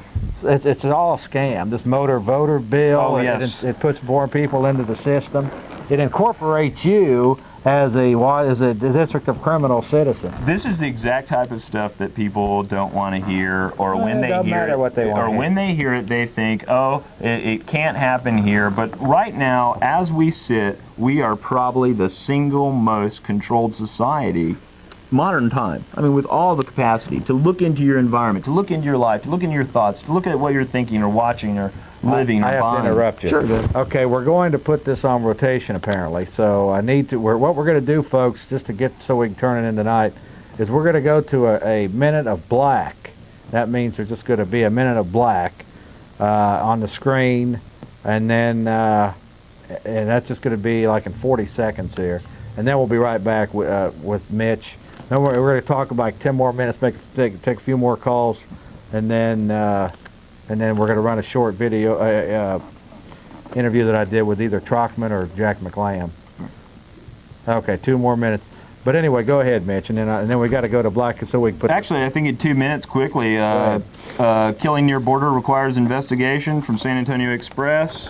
Front page of USA Today. This is about the Marine snipers who shot the rancher in Texas. This has not gotten much play here on the local news. In fact, I have carefully monitored. What's this here? Killing near, but what is We're that? talking about a young boy. The man, his name is, excuse me one second, Hernandez. Mr. Hernandez was carrying a 1910 vintage rifle. He was herding goats, possibly shooting at some predators, and a Marine sniper vaporized him.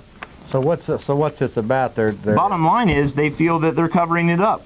And the people of Redford have gotten together because they don't want this story covered up. They don't know how to take it that there are armed troops who are shooting essentially a license to kill, possibly. We don't even understand the situation here. But these heavily armed snipers from the Marine Corps are enforcing laws along the border, and apparently this is the second shooting they've been involved in, but they clearly dispatched Ezekiel Hernandez quite efficiently, it appears. Okay, we ready with the black? Okay, we're ready with it. We'll be right back, folks, in 1 minute. Make sure to plug. We're on 7:30 every Monday night. It's an interesting one. You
Okay, folks, here's another map that Mitch is. Tell us about this. This is from the National Geographic Society, and what the topic, this is October 1996, fairly recent map. Many of you may recognize this if you get National Geographic Society.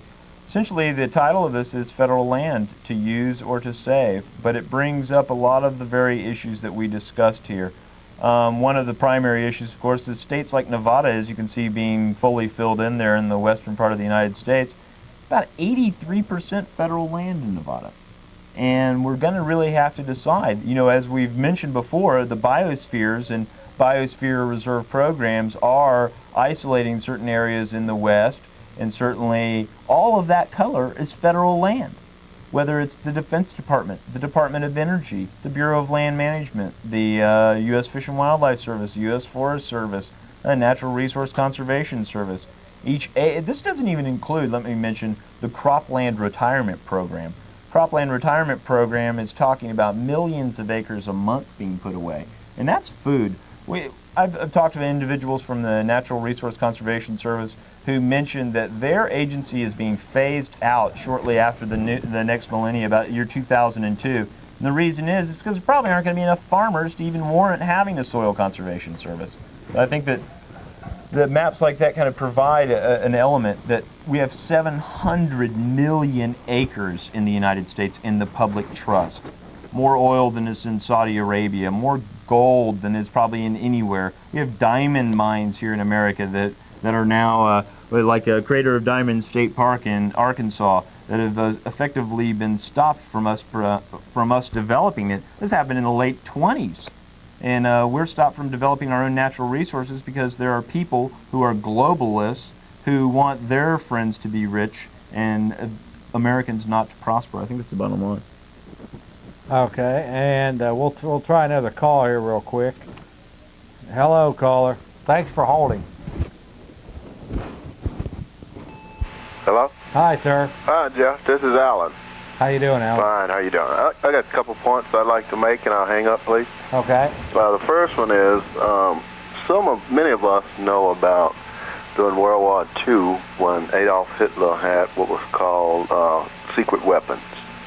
And we believe that many of the things that are being perpetrated today are a direct result of that. Like much of the torture and experiments on human beings, how to quickly kill them and cause death among them. The second thing is from time to time you talked about a book called Black Helicopters Over America. Yes, sir. I read that book, and I was just totally dumbfounded when I got back in the last few chapters of it, and we're talking about the concentration camps. And one of the most outstanding things I noticed in those last few chapters was that the first group of people that the globalists want to imprison are the black males. Man, why would you think that would be? Because you might be providing the most resistance? Or? Well, yes, I think so. I think that the great majority of us can see a scam when it's being put before us. And well, I think that may be because you all have been oppressed longer. I mean, you go up here to where I live, up here in this white flight area, them people, a lot of them are dumber than dirt. They don't have the slightest idea of what's happening. Rome's been, fairly good to them, as materialistically as it has been, to me. Right. But that doesn't mean that there's not severe problems that we're back in Rome again. Whereas black people, I think, over the years have been more subject to more oppression by this system. They've been having their rights kicked around for years and years, and now that regular mainstream WASP America is having it happen to them, they're a little upset. And so your point is well taken. what do you think about the Hitler's secret weapons? And I'll hang up. Thank you.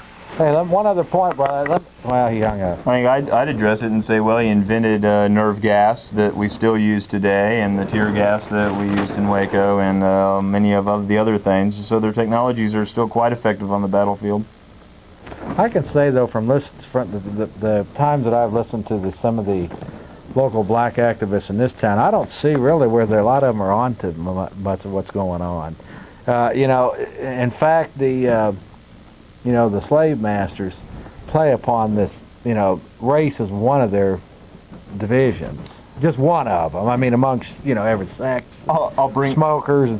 But it seems like many of the black people, the activists in this town, are blaming it all on race, where in fact, you and I are just as enslaved as people in East Austin. Well, I mean, if we don't pay our taxes, we're going to prison. If we don't pay our property taxes, we're going to lose our house. I mean, this is a system of enslavement that destabilizing. Unfortunately, is open to all. You create racial discourse in America, and that's part of their program. Exactly, they create as much racial discourse and as much us and them and us. And then what do we have? Then we have a convenient scapegoat for when things really need to happen. It's keeping the small fish in turmoil so the big fish can rob and rule over us. Very much so. That's what it is.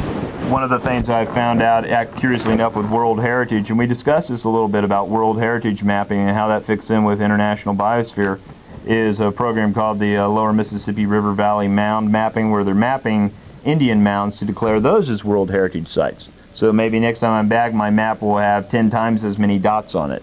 Every Indian mound, every Indian midden. And not only that, there's a rider in that particular law that the House of Representatives has passed that is called the Black Homelands Mapping Project. I don't know if you've heard of this. They're mapping black colleges and plantations to declare them as World Heritage Sites in an effort, I suppose, to really establish a permanent World Heritage connection to the land here in America. I just find that's very interesting that the black universities, the old slave plantations, and other areas related to black culture are actually being incorporated into the World Heritage. Primarily, it's a tool. It's a convenient tool. They as many victims or as many people that they can highlight and can carry their banner without, of course, actually doing anything for these people, the more power they seem to have. That's exactly what. And then, of course, they'll control the land. They'll control all of it. We're all in the same mess together. Right. It doesn't make any difference what race, creed, or which. The fact is, and the only difference between us and maybe, other people, is that we see it and many of them don't. But ultimately, we're all in the same mess. We are. And it's just a handful of families, degenerate families, who literally through international banking rule the world, and then they've got these thousands of tentacles of division and front groups and manipulating things behind the scenes. Clinton and Bush and all these people are just their handmaid, their agents. That's the key. That people don't want to believe that their government is somehow been usurped. The lead, like Lloyd Doggett here. People. Lloyd Doggett is just a front man. Oh, for sure. All of the leaders that are presented to us are frauds, and they are actually doing the bidding of the masters above them. They are pushing the agenda and working for the masters that actually got them into office, financed many of their campaigns. And that brings, I think, us back to this man in the biosphere. Because do you think they're doing this to India? Do you think they're doing this to Afghanistan? Do you think they're doing this to places that really need environmental help right now? I mean, immediate action? No, they're doing this to America because we have resources that they want to take. And I really think, let me read you. And it's also a reason to control the land here. Sure. Let me read you what their goal is, essentially. And this is from their Man in the Biosphere, Corridors and Connectivity, Corridors and Reserve Design webpage, Northern Rockies Reserve Network. The larger vision for North America extends this idea further north as embodied in the Yukon to Yellowstone concept and the WWF Large Carnivore Conservation Project, extending all across the continent as embodied in the Wildlands Project. They want to see it all the way across the continent. They want contiguous paths, contiguous areas of wildlife. And it's beautiful. I mean, in a lot of ways they're trying to recapture ideals maybe of pre-Columbian America, the myth of pre-Columbian America. The bottom line is, it's not for you, and it's not for humans. And it's not even for the animals or the environment. It's for them. It is for them. It's for an unholy cabal. It's for a new world order. It is for the New World Order, and I think we've documented that. This group, the New World Order, exists. They have agencies, commissions that work for them. They have resources, endowments, funds out the wazoo. You know them. You know them every day. I think it's important to understand that many people, too, Mitch, that are working within these front groups are not even aware of what they're actually doing. Most definitely. And that's why you could have some guy that maybe was a $10 an hour clerk man for the UN call up and say, "Oh, there's nothing wrong with you," because he doesn't understand the the origins of it and who funded it. I challenge the parents in this country to realize that they will court-martial your children if they're in the Army if they do not wear the uniform of this unholy rabble. They will court-martial them. You didn't join the Army to support the United Nations or the New World Order. You joined it to protect and defend the Constitution of the United States of America. But they will court-martial you if you do not wear their uniform. Unfortunately, I'm afraid that there's been a lot of people sacrificed in their phony wars, though, throughout the years. In Vietnam, if it's true, every single engagement that we got in Vietnam had to go through the Undersecretariat of the UN, who was a Russian at the time, and they just called in the same as Korea. Yeah. And they called in the coordinates, and we let those men die, and then we abandoned them. Worst case scenario. We abandoned them, yeah. And then, of course, we need to exploit the riches of their country. So then, what do? We sign a treaty with them and get back in bed with them as fast as possible. I think it's funny how. When I was in the military, it was Russia, Russia, Russia, Russia. Commie kill. They have to have a scam. Are you talking about Michael Newton? Get out of here, Steve. You don't just come rushing in here like that. Security. Basically, though, they had to have a scam, a threat, an enemy. For years and years of time I was in there, it was Russia, the big bear. Right. The big bear. Now all of a sudden they quit telling you that it's a problem, right? And it's not a problem, is it? Yeah. I mean, isn't that amazing how these created enemies? And this is what, like I say, this was what the old SDI thing was fed to us to believe. Sure. You know that this is the shield. We had the sword. We need the shield. And now, since there's apparently no Soviet threat, that weaponry, that satellites technology, is still up there, folks. So what do you think it's going to be used for? Well, Janet Reno can rent this equipment like she can military equipment. It's all a scam. There you go. It's a scam on a worldwide basis. And these guys are, hey, you got to give these bastards credit. Oh, they are. They are some slick bastards. They basically, I hate to say this, but if people don't act now, and that's one of the reasons I'm here, you may have lost. Yeah, well, I think and they this is the bottom line. If you have to call winners, we're down about 80 points with a couple minutes to go. Yeah, I'd say so. And we got to get it on right now, or it's not going to happen. I mean, you're not going to have anything to leave your kids. Let me say this. They did a survey of people 55 and older. Less than 20% had more than $10,000 in savings.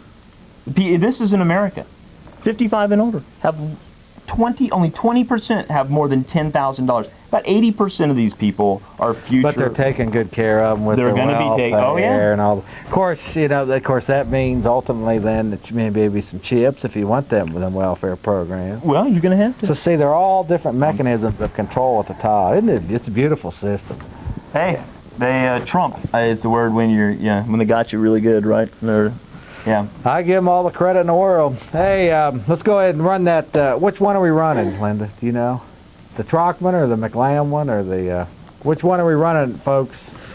Then we'll be back with Mitch Bell for about the last 20, 25 minutes. There's an agent of them. You ever know who Morris Dees is? Southern Poverty Watch. He's the person that they throw out there that supposedly knows all the militia groups and all that. He's the authority on them. He knows them supposedly. He's got a very well rehearsed Southern accent. He's also made a millionaire from this crap. I'm sure he is. He has a very well rehearsed Southern accent. So they pay him well to know the Patriot movement real well. Okay, which one are we going with? We're going to have to talk. All right. Well, let's get it. Okay. Let's go ahead and. I do want to run this one of these interviews we did, but go ahead, man. Okay. Well, I guess the bottom line is, can they take your land? We cited the Australian Senate report on environmental treaties that said, yes, that was their primary concern with signing these international biosphere treaties or international migration treaties, was that it immediately impacts the land. The fact is that UNESCO becomes the primary mechanism for deciding how you are going to use your land, and I want that clear. What's the UNESCO? That's a UN. The United Nations Environmental, Scientific, and Cultural Organization. Oh, it's a cultural organization. Well, see, presented as a cultural. That's where you get the unholy union of world heritage and the environment, because as Gaius, as these neo-pagans that they want to kind of embrace, they had to find a world religion that everyone could adopt to. And the world religion at this point, obviously, is the Green Movement. And so they're hoping that this doesn't offend too many people, but that they can bring in as many other people as possible. So, well, I think the World Council of Churches is doing a pretty good job, too, don't you? Sure, by water. They obey Caesar churches. There we go. Water it down. Isn't that what they are? Water it down as much as possible, and destroy as much mission or as much meaning from any of the vital religions as you can. I think that that's the purpose. And this is also what you've hit on, is the New World Order's failure. Is the failure is they will never come up with a philosophy that is remotely workable. They'll never come up with a philosophy that's pro-human, that inspires faith, that believes in the decency of man, in the decency of man to do his own bidding. And bottom line is, we get a lot of our constitutional rights, I believe, from the fact that we are created in someone's image. I think that is higher, and I think a lot of that traditionally to these people is detestable. They can't stand it. That a lot of Americans particularly are religious. I mean, I think that's why they want to cram New World Orderism down your throat, and Gaiaism. I mean, there are very definite philosophical attempts by the New World Order to give you a world religion. I mean, this is it. This is I would submit, Mitch, that it's already in place. Yeah. See, a lot of this stuff, I think this is an error that a lot of these people that talk about this subject, I believe they're an error. They continue to say that it's coming, down the road. Right. The fact is, we're already indentured serfs. I mean, God, my God, first off, the money that we get is confetti, largely. Sure. It's backed Colored money. And we're chasing confetti, backed by faith, and have for decades. And even the confetti that we get, they steal 50% of that and throw you in prison if you don't give some of the, I don't even know what it is that they're taxing, because this is an amazing thing. I've got no They give you confetti and take some of the confetti back. I think it's strictly just a system where they can control, and know what your resources are. It's more than they want the confetti. But I mean, if you look at the whole system, people are enslaved economically through the taxes. They're definitely enslaved, through all the regulations, the gun laws, the driving laws, all of this paper war that's being thrown at us. Oh yeah. And they're enslaved spiritually, I think, through the organized religious man-made racket that's been set up, funded by them. Many of the senior Rockefellers created the National Council of Churches. Sure. Okay, so the point is, this business about this is coming, and we're going to be enslaved and all, but this is talking wide-angle lens. Mike is shooting some stuff. He's, I keep running these little clips on Jeff Davis' show. Mike keeps putting them on there. Even my pharmacist saw one. See, everybody, no one likes me, Lynn, till I get a whole bunch of food. Have you noticed that? They love me. They come in here. Girl, what's on your mind? Sure. Yeah. Yeah, right. Right. All that kind of stuff. All that. Well, I pay a lot of taxes. I don't have anybody.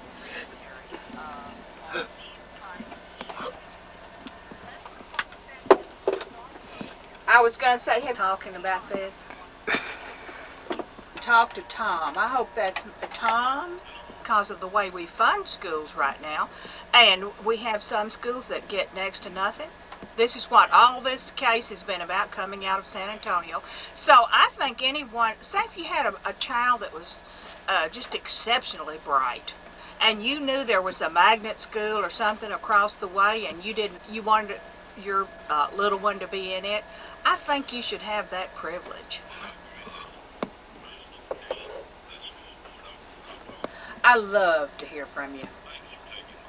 Of course, sir, anytime. Sell it quickly is what I'm talking about, and it won't be there long. But it's the Joyce Isaacs Show, and we're coming right up into time. I'll read this first. This is about Justice for Davidians. Justice for Davidians, and Monday, November 25th, 1966, Mount Carmel survivors will appear on the Jeff Davis Show, and the program schedule began at 7:30 at Austin Cablevision, Channel 10, and of course it is live. And Clive Doyle, and I hope Catherine Matheson's going to be there, Sheila Martin and David Martin, and the program will focus on the event that led up to the murders at the Branch Davidians. They'll discuss the 51 days that led up to the murderous acts that were imposed on men, women, and children in Waco, Texas. 3.5 years have passed, and still the predators go unpunished. We Must Demand Justice, the show will provide a 3-hour live call-in format for viewers of Central Texas to interact with the Mount Carmel Branch Davidian fire survivors. And this is will be on the Jeff Davis Show, and as we said, it's November 25th. I'm going to try to get over there. This is called Justice for Davidians. And just recently, one of the FBI agents, finally was made accountable for Ruby Ridge. So maybe the wheels of justice are slow, but hopefully this will be brought to some closure. We all need some closure in things like this. Let's go to line 2 with Andrew. Hi, Andrew. Did you hear me talking about the Hemlock Society?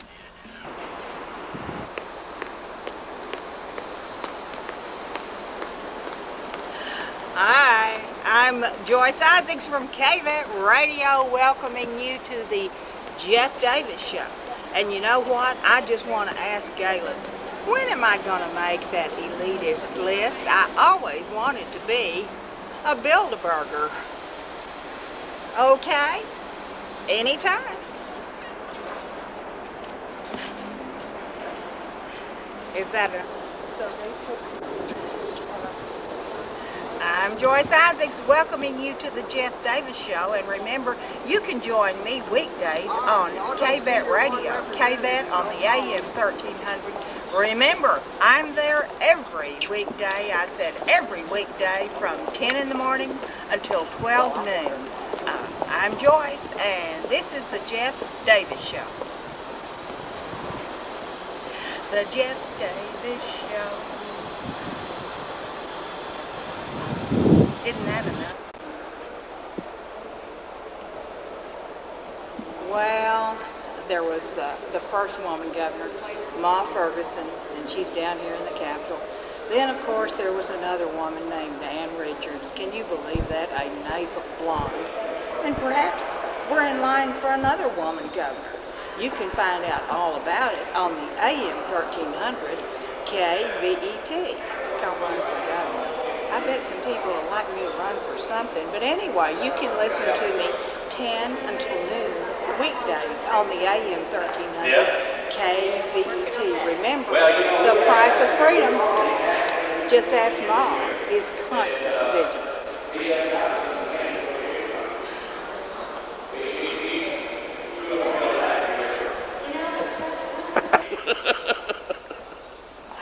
You happen to be watching the Jeff Davis Show, and I happen to be Joyce Isaacs from KVET Radio with my new best friend in the capital of Texas. Where else would you find Texas? And it says, one of these stars belongs to you. I'll do what I must to keep it free. You know, freedom's just another word for nothing left to lose. Or I think. But I know that the price of freedom is constant vigilance. Are you a veteran, Miss Sunshine? I sure am. I'm a disabled veteran. Vietnam? Korea. The forgotten war. And we finally got a memorial to you men, right? Yeah. Okay, we thank you for it. Wave bye to Jeff. Bye-bye. Thank you. Would you look at this? This just goes to prove that anybody can be governor of Texas, right, Ann? No, I'm just kidding, right here on the Jeff Davis Show. Annie is a good friend of mine because she's a nasal blonde. What more can I say than for you to listen to me weekdays? How about I invite Miss Ann to come over and visit with us on the Joyce Isaacs Show, 10 to 12 on the AM KVET. Ann likes it too.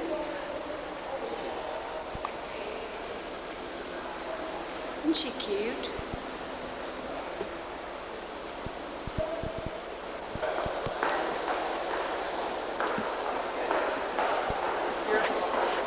I thought this was a statue of Jeff Davis, not the Jeff Davis that was in the Confederate War, you know, with the namesake, the Yankee boy namesake of Jeff Davis, who was the president of the Confederacy.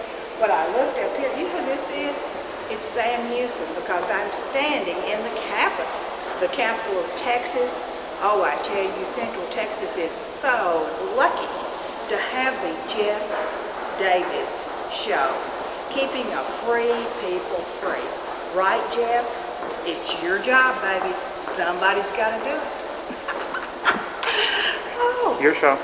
My show? I'm doing my part weekdays 10 to 12 on the AM 1300. And the callers are KVET. I'm Joyce Isaacs.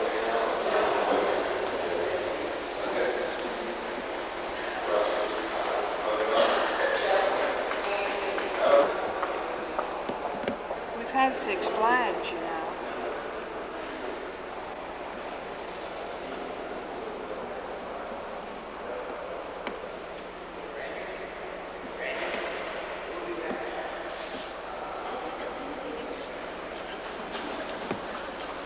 What can I say? We've taken the Jeff Davis Show to great heights because we're in the rotunda of the Capitol, and it's called, the star says, it's the Republic of Texas. And you know what? Just ask Jeff. This building belongs to you. You need to come down here and visit it and remind yourself that Texas is a great place to be, and you have a say-so in what goes on. And you can air those opinions on the Jeff Davis Show, or you can call me. I'm Joyce Isaacs at KBET Radio, weekdays on the AM 10 to 12. Freedom is something we take too lightly. Come down and look at your Capitol. Ask Jeff. He'll tell you how good it is.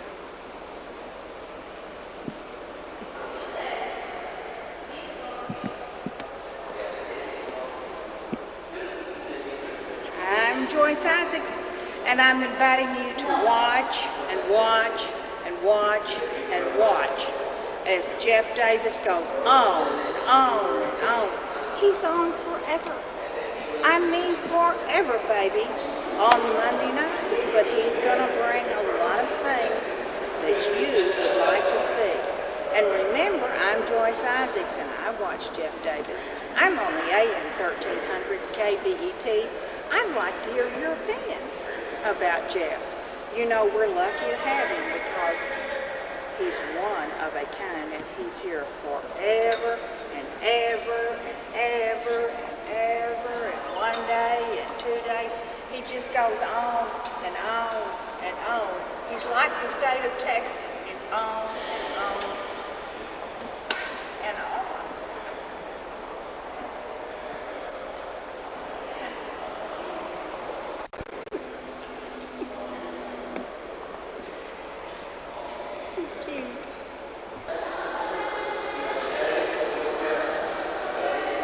I'm talking with my bud, Danny, and he says he's going in to see Bob Bullock.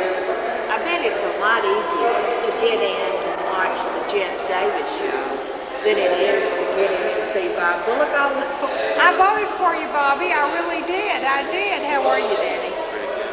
And what are we talking about with Mr. Bullock? Well, we're trying to get more services to keep people from having to go into nursing homes. Right, to keep people mainstream and keep them living and keep them productive. Remember, you can listen to me weekdays. I'm Joyce Isaacs from KBET Radio, 1300 on the AM. And you can see Jeff Davis all of Monday night. He just goes on and on and on and on and on. I've never seen anything like it. No, he hasn't either, okay?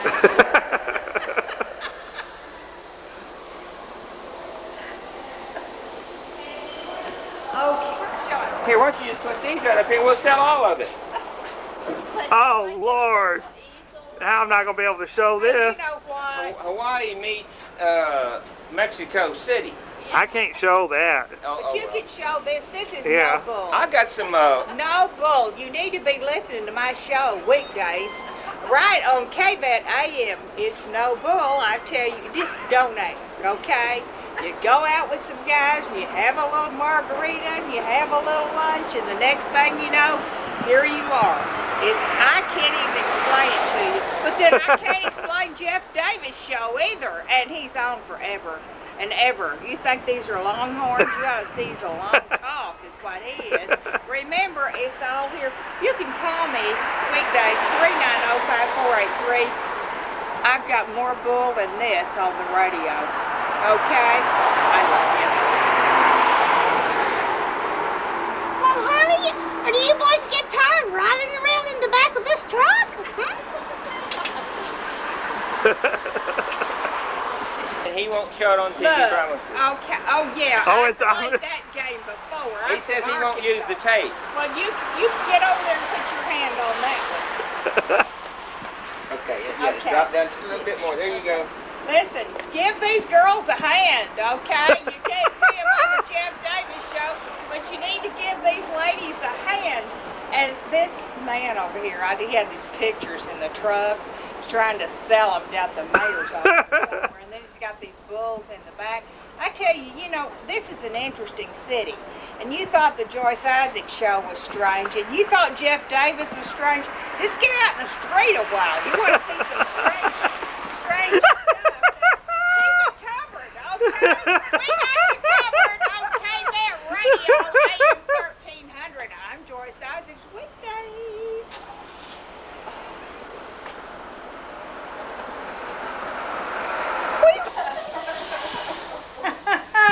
Hi, I'm Joyce Isaacs from KBET Radio, and you know you can hear me weekdays on the AM 1300. You can call me at 390-5483, and I'm standing here in the middle of Austin, Texas with Big Daddy-O. What you got, honey? Oh, it's a little old book we did a while back called Daddy-O, Iguana Heads and Texas Tales. Here I am when I was young and cute, standing on top of this old iguana. Remember that was Did the you long... like that iguana? Made it in '78. It was on Don't top sit. Don't sit on it. Don't sit on Okay, it. You don't got those sit on it. fins. Remember this was on top of the Lone Star Cafe in New York City. At New York City, I remember that. Even I've been at New York City before and had a big cover charge to pay for that. And Kinky thing. Friedman come up there and sing Yeah. a few songs. I'm at the Lone. What is this, Daddy-O? This is some more outstanding imagery from the city of Waco, Texas. Oh, how fitting that would be right here on the Jeff Davis Show. You can see it all. I especially like these attractive trees. You can go anywhere and no one will ever know it's you, will they? No, I think he was reworking the color scheme. This piece is called Colorblind in Waco. Well, that's a first, isn't it? Colorblind in Waco. That's right. Nobody's gonna see him. He's all decked out. He's got his gun, his camouflage material. But see, a lot of people are red-green colorblind. He must have been one of them. Well, you know, if you're gonna be something, I prefer red, white, and blue. I understand. Favorite that Now, way. we have Waco stories in here, too. We've got stories about building the big cowboy boots in San Antonio. Yeah, you built those big boots. Down there at North Star Mall. We got Yeah. stories about Kinky Friedman, Roy Rogers, Dennis Hopper. That's But all have in you, here. now, but I'm telling you, do you have the Jeff Davis Show in there yet? No, should I put an addendum? Yes. And you need, because you need to see the Jeff Davis Show, and it'll be a long addendum, because the show goes on and on and on and on. It's the longest thing in the world. The longest thing about Jeff, as a matter of fact, is his show, from what I hear tell. Gotcha, Jeff, gotcha, didn't I? Anyway, Jeff always says this is a good piece. After he sees a good piece of tape, he always says that. I thought maybe, but anyway, you built those big cowboy boots, didn't you? Cowboy boots down there, and then we got this, this fish head thing that's coming up out of the water here at Chewy's Hula Hut. That's my deal. You put 4 quarters in there, it moves around, blows smoke, and all that kind of stuff. Boy, I tell We you, act are silly you all over. sober? Well, unfortunately, yes. Okay, and you're a grown man, and you get out and do stuff. Well, like this? I've been growing ever since I came here in 1961 to UT, I guess. I don't know, Schultz's Beer Garden. Aren't you afraid somebody's going to steal those 2 bulls? They're and pretty return- heavy. It took a couple of us to lift those in there. I got to return them back down to San Antonio. They're trying to sell it. There's a guy out there looking at them right now. He's excited too. But he probably wants a whole one. You can get the whole deal with Jeff Davis. You know, you get the head and you get the whole thing, and you get it forever and ever and ever, because Jeff Davis is right here talking about keeping us free, as a matter of fact. And remember, the price of freedom is constant vigilance. And I'll tell you about it weekdays. I'm Joyce Isaacs from the AM 1300 KVET. Okay, it's a wrap. Chase the buffalo out of my yard. Moore is the incumbent. She was appointed to the post when Baxter left to run for the state representative office, so Moore is trailing now. Daugherty with 55%, Moore with 43%, but again, this is less than 1% of the vote reporting. And as we know, Travis County typically takes quite a bit of time to get the vote in, so it may be a while. And we see also for Precinct 4, Hanson there with a huge lead over Benedict and Gomez. Gerald Daugherty, interesting note, if you might remember his name, he is the one who some think single-handedly helped thwart the rail effort here in Austin a couple of years ago. All right. Okay, folks, guess who showed up to Gonzales, Texas? Old Trailer Pokey. We still look good after all these years, don't we? Yeah, right, huh? How long has it been? How long have we known each other? 35, 40 years? What? Since probably 1994 or 19. Yeah. That's about 25, 26 years or something. It's been a long time. Even before Alex Jones, right? Yeah, before Alex Jones. Yeah. But Pokey, as I call him, Jimmy Ritter. I'm a truck driver. They call me Slow Pokey. Yeah, and his wife that taught me everything that I know about editing at the Access TV. She just passed away. How long has it been since she passed? 27 months last Monday. 27 months. Already. Oh my God. But tell him what you're doing these days. And also he just like me, he has done a lot of camera work for Jeff Davis and for Alex Jones over the years. Yeah. And I mean, we've been through it, haven't we? We certainly have. And you know, we're trying to get a lot of that up and running on Alex's new website. Well, it's not a new website, it's Infowars.com, but it's on band.video on his website. Bad videos, huh? And then, well, that, you know, YouTube's taking a lot of our videos down, even though they're calling it against community standards. I mean, how can anything be against community standards on YouTube, especially 25-year-old tapes? Yeah. But anyway, Politically motivated. let's catch everybody up out here. Everybody knows you out here, don't they? Pretty much. Okay, well, we're still got the tell trailer park show going. Tell them what you're doing over the last couple of years. It's been a hard 27 since Chris passed away. Chris was the producer. It's been a hard Now time. you got I Gary. miss her. There's Gary, my There's new a producer. new producer there. He's been well involved. Say hi. Hello. But you come down here to get some. I've been picking you some tapes. You're I found some. overwhelmed with them, I understand. I'm overwhelmed with these tapes out here, but I found some of your home movies. Not that kind of home movies. But Gotta see Mom in younger years. someone knows some your kids are in their younger years. You know, just think that's 25 years ago. How old is your son now? My youngest is 30. See, mine's 35. Yeah. And my But daughter's granddad is now. Yeah, and I got 13-year-old granddad. Yeah, we do look pretty good. Yeah, we look good for being grandpas. Got a rubber hose up my nose. Okay, well, we'll cut it short, folks. But Yeah, what are you trailerparkshow.com. what are you doing? Well, if you're giving websites out, no, Mike it's not. Hanson Archives on YouTube too. The Trailer Park Show. Okay. We're still doing that. What are you doing? What are you doing now? You said you're moving. You're going to leave Austin. Going to leave Austin. It costs too much money. I don't blame you there. And down without Mom. I hate to leave Austin, but I'm going to go down with some more family members down by New Brunswick.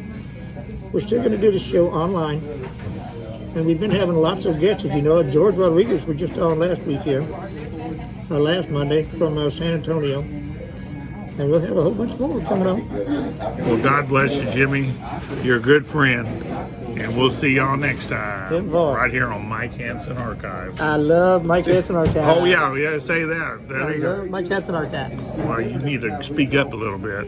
All right, God bless y'all.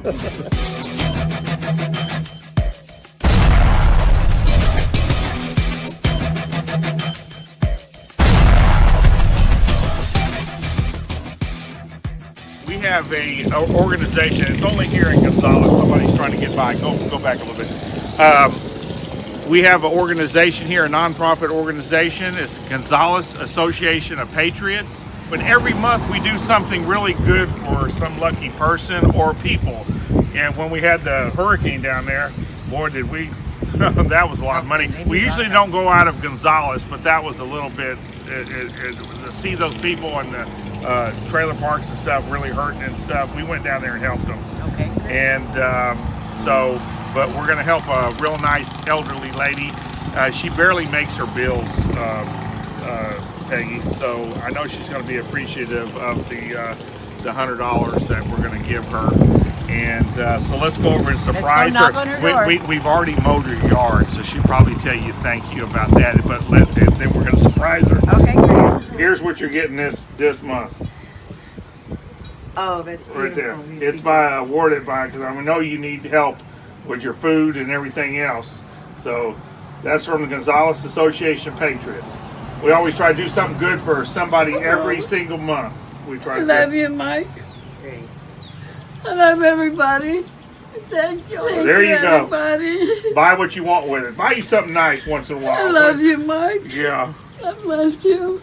you know, people donate money to us, and that's how we get this money. Thank you. So if anybody, you know, wants to know more about our organization, we're here in Gonzales, Texas at P.O. Box 481. Thank y'all very much, and God bless everybody that helps people around that are in need. God bless y'all. Okay, we'll see you next time, Que Peggy. pase buen día, señora. Gracias.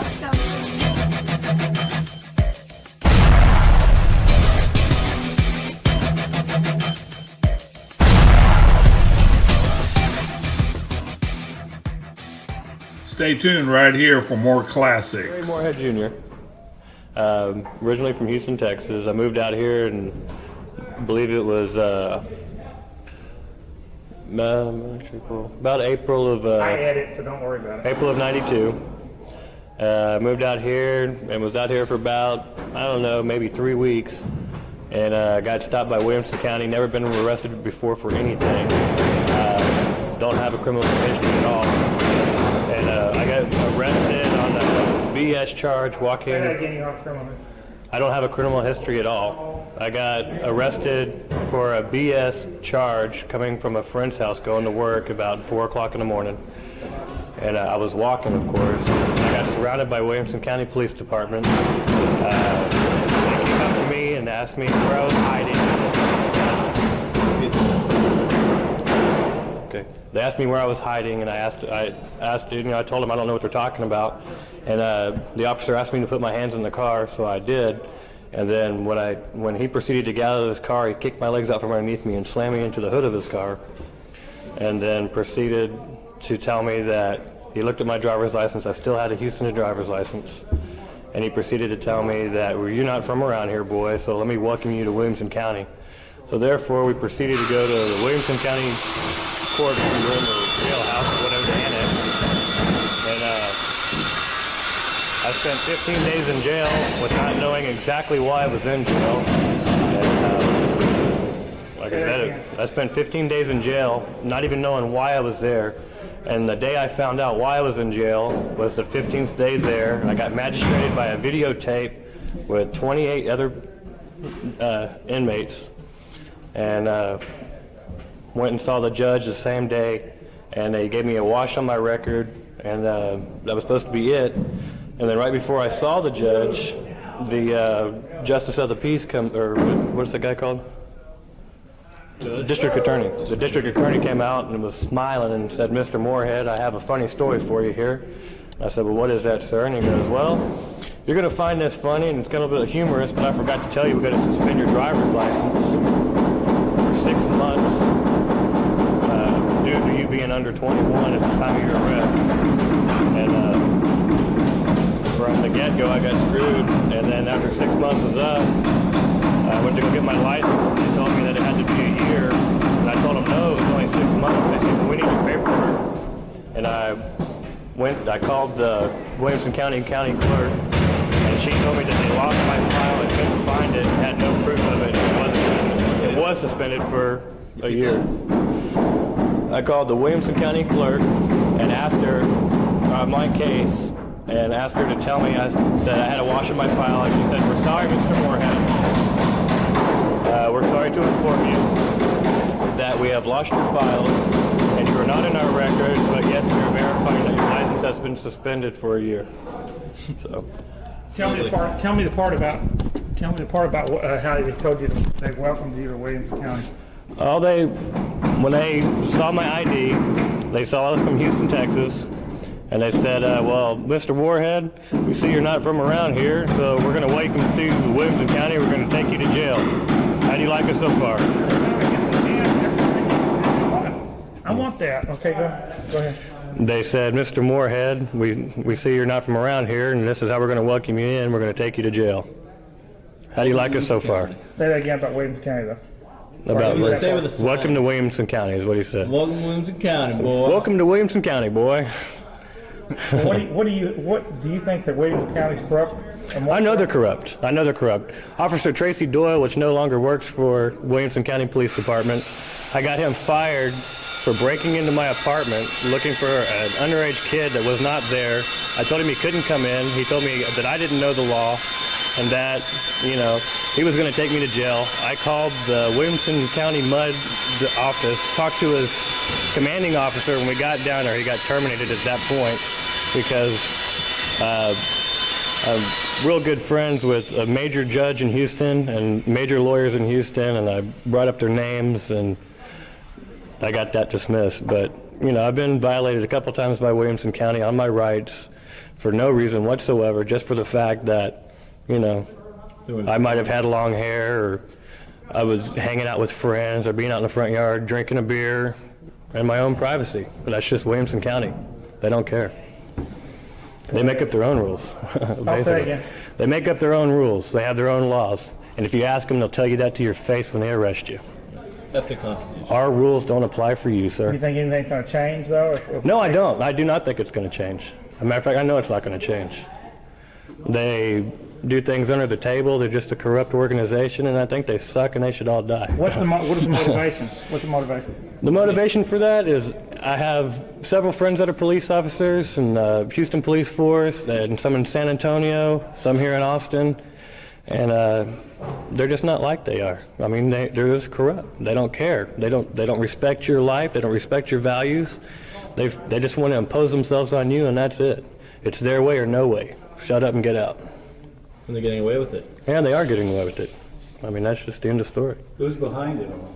I don't know who's behind it all, man. You don't? No, I mean, I'm sure it's the judges. I'm sure it has a lot to do with... Kurt Anderson? I'm not sure, Kurt Anderson. I don't follow Williamson County. I don't know who's in charge of them. But Ken Anderson, right? I don't care to live out there. I don't care to be associated with that part of town, and I feel sorry for anyone that lives there. You know, that's all I can say. Old-time West laws in present-day society. Oh, yeah. They're just a corrupt organization. Well, that's good. Did you have anything about Williamson County? No, I just know stories of people telling me. Go ahead. A guy getting arrested for kicking in his door. Him and his wife are in an argument. He says, "I'm taking my kids to San Antonio." She says, "No, you're not." She runs in the bedroom, closes the door, and says, calls the police. Big mistake in Williamson County. Calls the police. He kicks in the door, picks up the phone, says, "We don't need the police here." And cops show up anyway. Arrest him for destruction of property of his own door, kicking his own door, and threw him in jail. And this was over Christmas. This was Christmas time. So the guy was in jail, goes through the process, goes through the whole thing, gets to bail him out, gets post bond. He's on his way out the door. They arrest him again. Then with another charge, throw him back in jail. They did this to him 7 times. 7 times, back and forth, back and forth. By this time, it's like January 7th. The guy lost his job. He finally gets out of jail. And it's all about revenue generating. They got the money. They got posted bond, posted bond, posted bond. They have him with the lawyer fees. They have him with court costs, you name it, generating revenue. So they arrested him for a bogus charge, destruction of his own property in his own home, threw him in jail, let him out, or didn't let him out, let him post bond, arrested him again, let him post bond 7 times, and then finally let him go. And he's probably lucky that's all he got, you know. I don't know if he got any bruised ribs or what have you. I don't know if they're doing any beating of him over there, but they arrested him about 7 times. Back and forth. Let's see what else is that story. Another story. This kid's living in an apartment complex. He's 16 years old. He's paying rent in an apartment complex. He's hanging out on his porch, and a neighbor calls the police on him, says he's out after curfew. Police show up. They take him. He's on the porch. They take him. They throw him to the ground. His brother comes out, opens the door, comes out, says, "What's going on here?" They mace him and arrest him. So they arrested both the kids. Well, actually, the one guy was it was an older brother that they maced. So they arrested the young boy, arrested the older brother, and arrested. They said there was marijuana charges, but they were in jail. Next day, y'all can go now because what? There wasn't any marijuana. It was set up. They just did it just to arrest him. And the best story out of all of them, which was on the Shannon Burke show, which we shouldn't be promoting, but about the kid who stole something from Walmart. Walmart security tackles him, beats him to a pulp, The APD shows up, sees a kid unconscious, brings him to Georgetown Hospital. Williamson County picks him up, brings him to Williamson County Jail, gives him like a $50 bail. He posts bail, he gets out. A couple weeks go by, they get a letter. He was told when he left jail that court date was on X date. I think it was like the 30th of the month. He gets a letter the first or second week of the month saying, we're not going to prosecute. Okay, good. What happens a couple weeks after that, I think it was, Sunday morning, as we know the feds love to do, is do things Sunday mornings while people are sleeping. The three Williamson County sheriffs knocked on the guy's door. The father answers the door. They say, is Charles here, or Chuck? I forgot his name. Is your son here? He says, well, I don't know. I'm not quite sure if he's here or not, because he's like 18. He's not sure if he's home. At that point, he comes out. His son comes out from the house. The cops see him. They all draw their guns. They make the father, the mother, and the son all get on the floor. They arrest the father for hindering the prosecution of a felon. They arrested the boy because what it was Anderson dropped the charges, and then reissued the charges on a felony. Came to arrest the kid for the felony, arrested the father for hindering the arrest of a felon. So the father and son were in jail. They set the father's bail at a reasonable amount. The father got out. They sent the son's bail at an astronomical amount, some $30,000 or I don't know, recall something like that. Kid was in jail for a month, I believe, or over a month. They couldn't post bond for him, and then they're on the radio show, as I'm sure everyone's heard, talking about it. And I think they got the kid out, and hopefully they're suing Williamson County. We'll see. I don't know. When he came up to the vehicle, we asked him what he wanted. He had nothing to say. He said, "Well, tires like it's kind of low on the vehicle." Is that what he said? The reason to stop was tires was low. That's what he said. So what do you think? It's just some of that last one out. I mean, some of what happened to you in like 2 minutes. Hey, I didn't steal the car. Make it clear for people. Well, the thing was, I didn't steal the car. They got 2 or 3 police officers there. They handcuffed me in front of everybody. They just made the situation look way worse than what it was. And it was just a bunch of stuff that was really unnecessary. And I just felt like I got a raw deal, especially when this happened right in front of my ex-wife's place. And it was just... to me, it was just nasty. And then let me ask you this: I had a situation on a child support case, and the Attorney General told me. He said, "Well, you're not really behind," but he told me this. He said, "Well, make your payments, come back in 3 months. After your 3 months is up, if your payments are caught up, everything's okay. We're gonna put you on 10 years probation." This is the state that did it? This was the Attorney General for Williamson County. Oh, Williamson County. Williamson County, yeah. And I said, well, if I'm making my payments and everything caught up, why you want to put me on 10-year probation? I said, seemed like that's something you would do if I wasn't making my payments. And his response was, well, this is what they do to all the people to make the child support payments out of Williamson County. And I said, I'd never heard anything like that before. Put people on probation for child support payments? 10 years probation. And how old is your child? 2.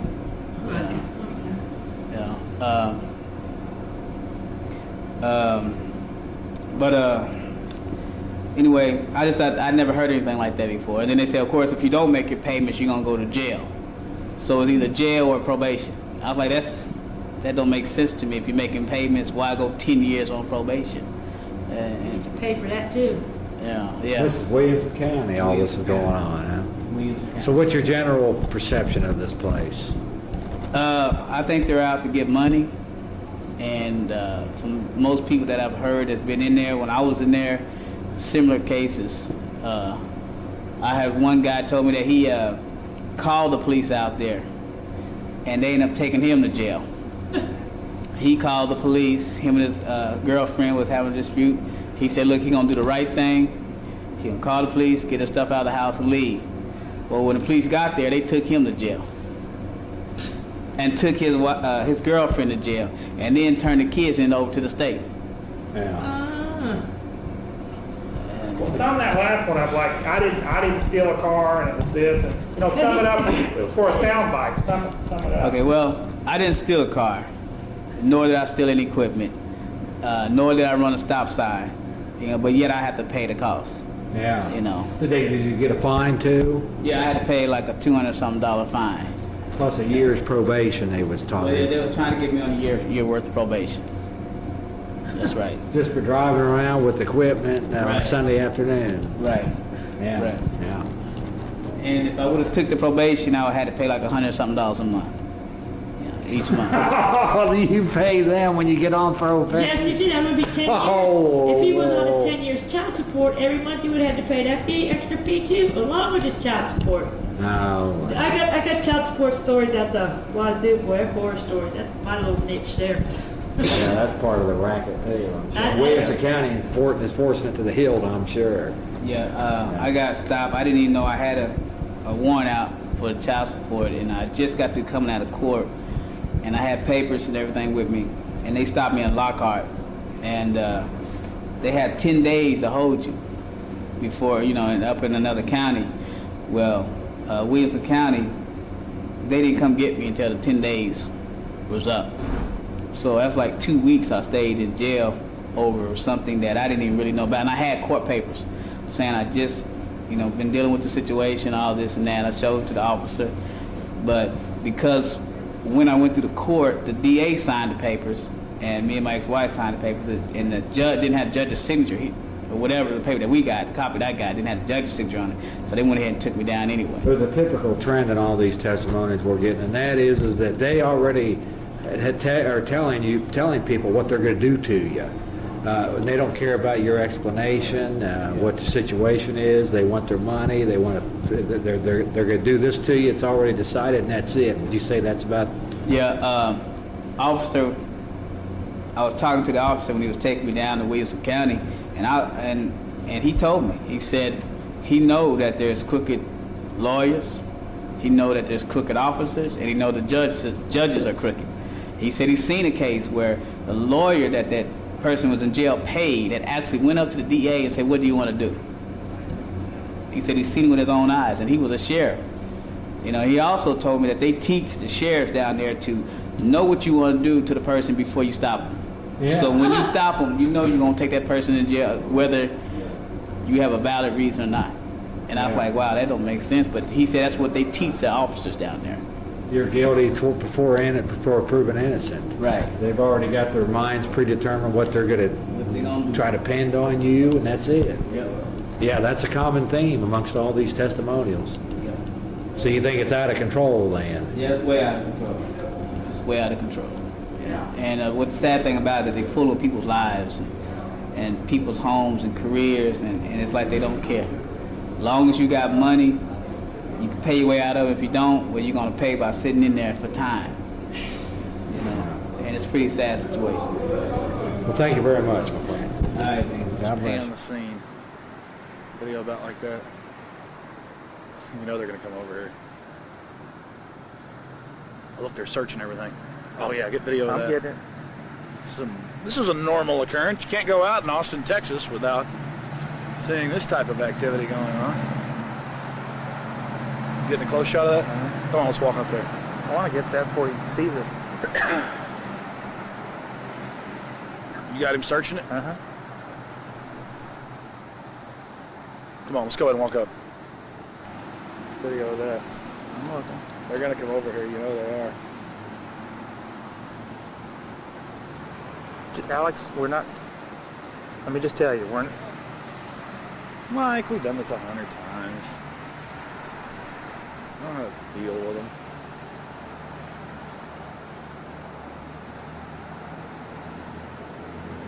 Come on, McFadden. It is McFadden.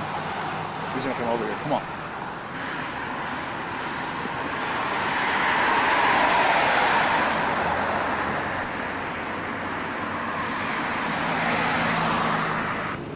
And from him back into the population.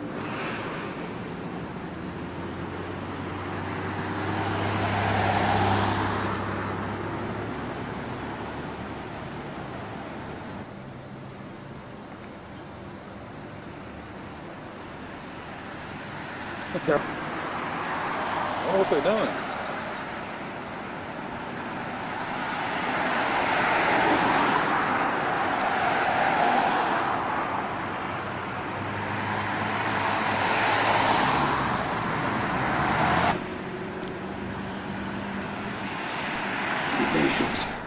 And, well, there's countries that are not going along with the program, so are we going to have World War III? We just might.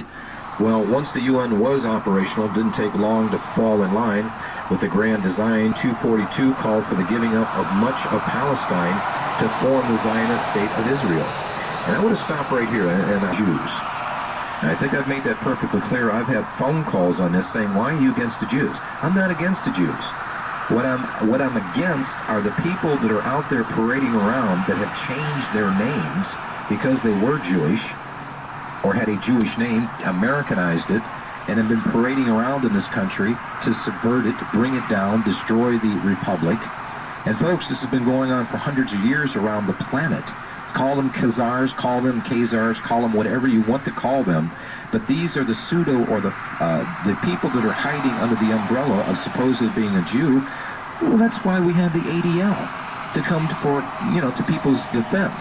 I have nothing against Hebrews. I've got nothing against people that believe in God. But I do have something against people that are parading around as if they're not Jewish. Madeleine Albright, there's a perfect example. She didn't know her parents. She didn't know her grandparents were Jewish. Really, Madeleine? And you paid that.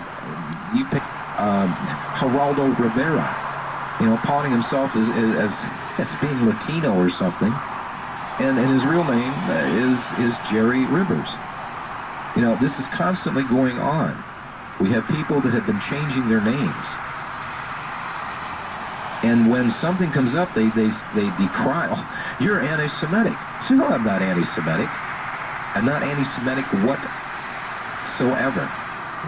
No more than I'm anti-black. No more than I'm anti-Hungarian or anti-Swedish or anti-English or anti-anything.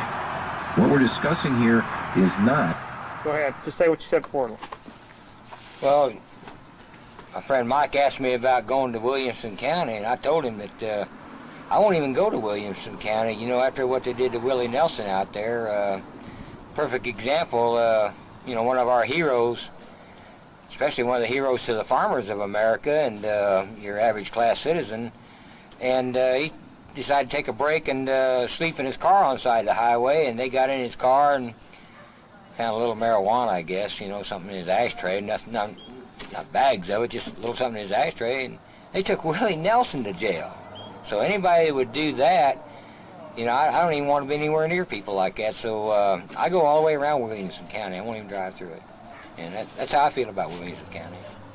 Boy, that's good. Do you have any other stories like that? It's the only one that I know of. Like I say, I just ignore it altogether, so I don't know that much about it. But I do know, I've seen a lot of people on the TV that sure have complaints about it, that they've been stopped.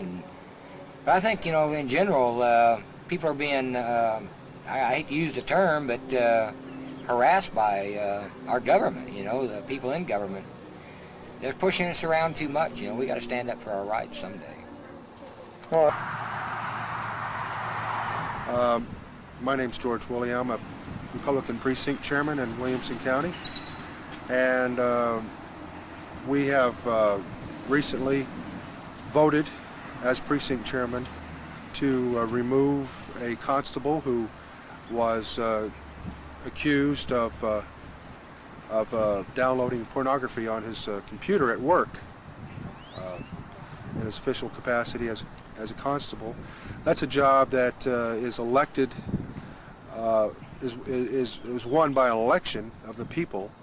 But when you find an office holder that is doing something unethical, that you can't necessarily charge them in court for a crime, then it is up to the body, the political party who this elected official belongs to decide whether this official remains in office or not. So in this particular case, it was left up to since this constable was a Republican, it was left up to the Republican Party of Williamson County to decide his fate, and by a majority vote of precinct chairman, like myself, we voted to remove him from office, and that is a power that we have in Williamson County and in all counties, at least in Texas.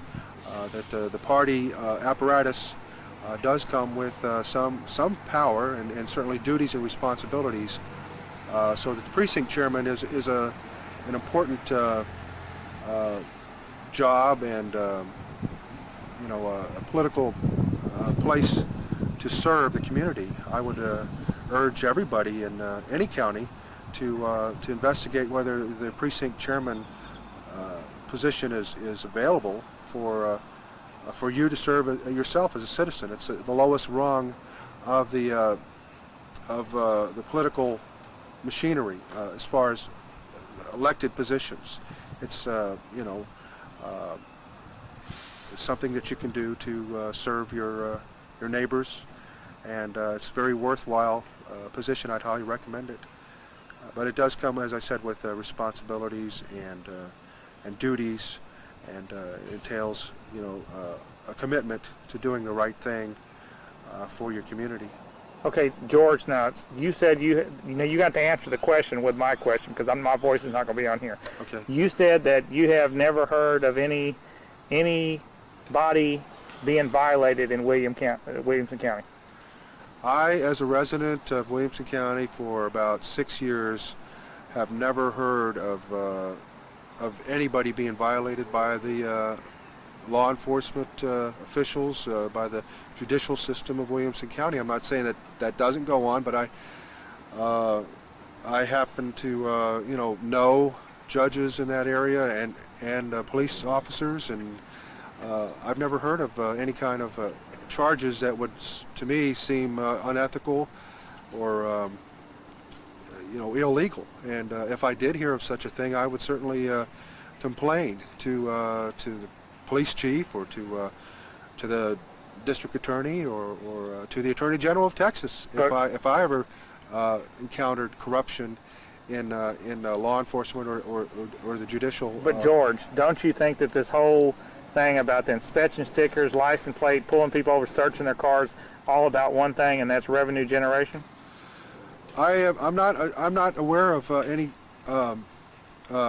pulling any operation where they're pulling people over and inspecting their making sure all their tax stickers and inspection stickers are up to date. I'm not aware of that. I think that's a pretty universal police duty to ensure that the vehicles are safe and that they're licensed, up to date. So I don't think that's peculiar to Williamson County, but I'm not aware of any mass operation. I've never seen it in the 6 years I lived there, where they're just pulling everybody over to the side of the road for these kind of inspection checks or whatever. I would consider that a violation of my freedom to travel, and if this were an ongoing thing, I would definitely voice opposition to such an action if it were taken. I'm just not aware of it. I've never heard of it from any of my fellow residents in Williamson County. But what if I told you we had dozens and dozens of people on film saying the same thing? If you know of such a violation of one's access to travel freely throughout the county, you should complain to the district attorney, and if you didn't receive or whatever the offending police agency is, if it's a sheriff's department, I would complain to the sheriff. If it's a local police force from Cedar Park or Leander or Round Rock, I'd complain to the police chief of the local agency, and I'd expect a reasonable explanation. George, what if I told you we went to the city hall and the police chief's office, and they told us that it had nothing to do with them, that if their residents were being violated, that it was none of their business? Well, I would take issue with that. It is the police chief's business. If his officers are violating the rights of the citizens of the community, then we need to get rid of the police chief. So I would appeal it to the representative, state representative in that area, or the Attorney General of Texas if need be, but I would always take it up the chain of command if you're ever encountering any kind of problems with any civil servant in any county in this country. That you should always address it to that person's superior supervisor and see if you can get some redress to the grievance that you may have.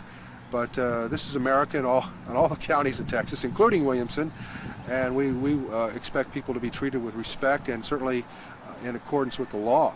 So if you're having a problem in any county, I would say, as a citizen, that you should appeal it to their supervisor. If you don't get any satisfaction there, to keep taking it up the chain of command until you do receive a satisfactory answer or at least a promise that this sort of thing will cease. So that's what I would urge, but I am not aware of any of these sorts of violations of our freedoms as Americans in Williamson County. Well, you're the highest official that I've been able to get on film. Well, I'm not a very high official at all. Like I said, being a precinct chair is the lowest elected position that I'm aware of that you can hold. It's I don't know how many. There must be 50 of us in Williamson County, and Travis County's probably got more than that. So it does come, as I said, with a certain amount of responsibility, and I am a precinct chairman because I care about my community and my country, and certainly my county. And if anything illegal or corrupt were happening, and came to my knowledge, I would certainly want to see this corrected and see any kind of illegal operation stopped immediately. So if we're up filming and we get harassed, we can come to you then. I would be glad to assist you, yes, and at least point you in a direction of somebody who could help you more so than I. But yes, I'm concerned. Are you aware that Alex Jones, myself, have had threats on our well-being since we've been filming this? No, I'm not aware of that. You've been threatened in Williamson County. No, I'm not aware of that. But if you are threatened, as I said, I would complain to the supervisors. That's not characteristic, as far as I know, of the way that the police agencies and the judicial system operates in Williamson County. As far as I know, it's a very trustworthy group of public citizens that serve in that capacity. And with the exception of this one constable who violated the public trust by looking at pornography on government time and using government computers, I know of no other instance of corruption in office in Williamson County. But I certainly don't support it if an instance comes to my attention. So yeah, I'd be glad to help in any way that I could as a lowly office holder and as a citizen of Williamson County. I think I'm typical of the people that work there and live there. By and large, it's a working community of people and law-abiding folks, and we are not tolerant of crime. We expect our police agencies to be swift and efficient in correcting any kind of criminal activities, apprehending these types of people, and so we. But George, don't we have a right to travel in this country without being without being stopped? Sure.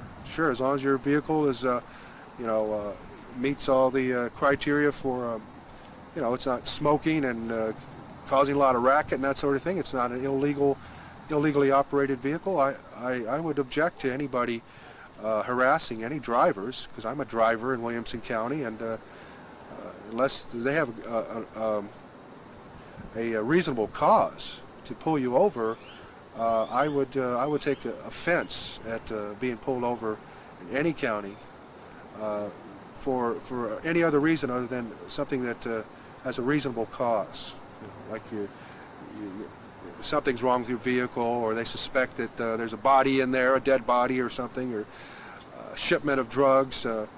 Other than that, if there's not an obvious probable cause to pull you over, then I don't think I would take offense at being pulled over.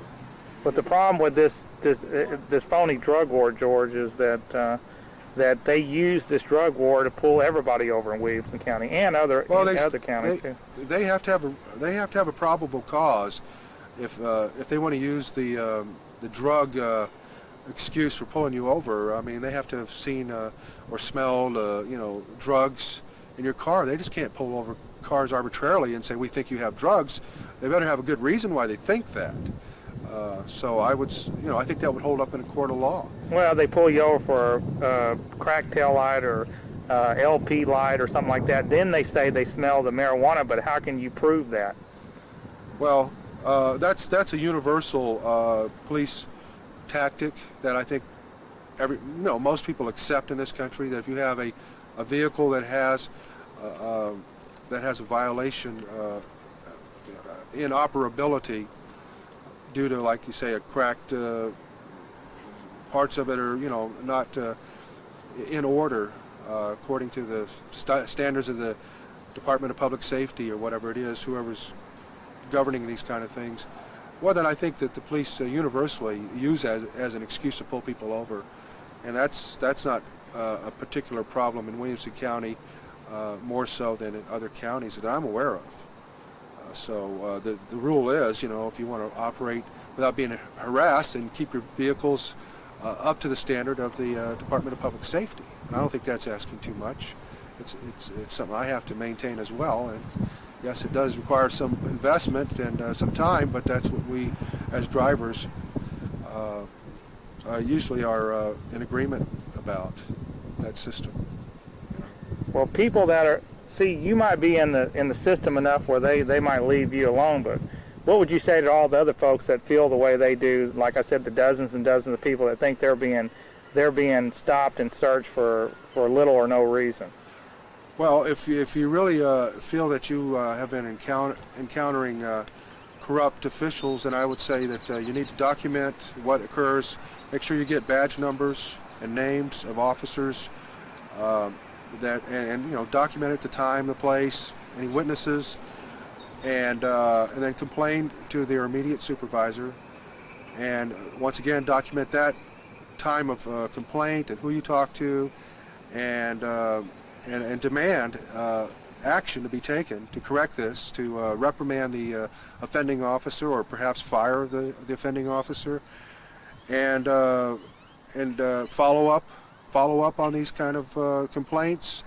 If you don't get satisfaction, complain to the higher official, which will be a state representative perhaps, or the Attorney General of Texas. A lot of these offices in the judicial system, including the sheriffs, are political offices. So we do have an opportunity to clean house every 2 to 4 years, whatever the term of office is. And you have to remember that remember these incidents when it comes time for re-election time. And if you've had a bad experience with any politician, whether they be a sheriff or a judge, then you need to work for his opponent come election time. That's one thing that we can all do as well to clean house if we suspect that these public officials are not performing their duties to our satisfaction. So that's another option we have. But in the meantime, I wouldn't wait 4 years. I would take action and just complain to these public officials who are our servants. After all, they are public servants, and they are working for the taxpayers.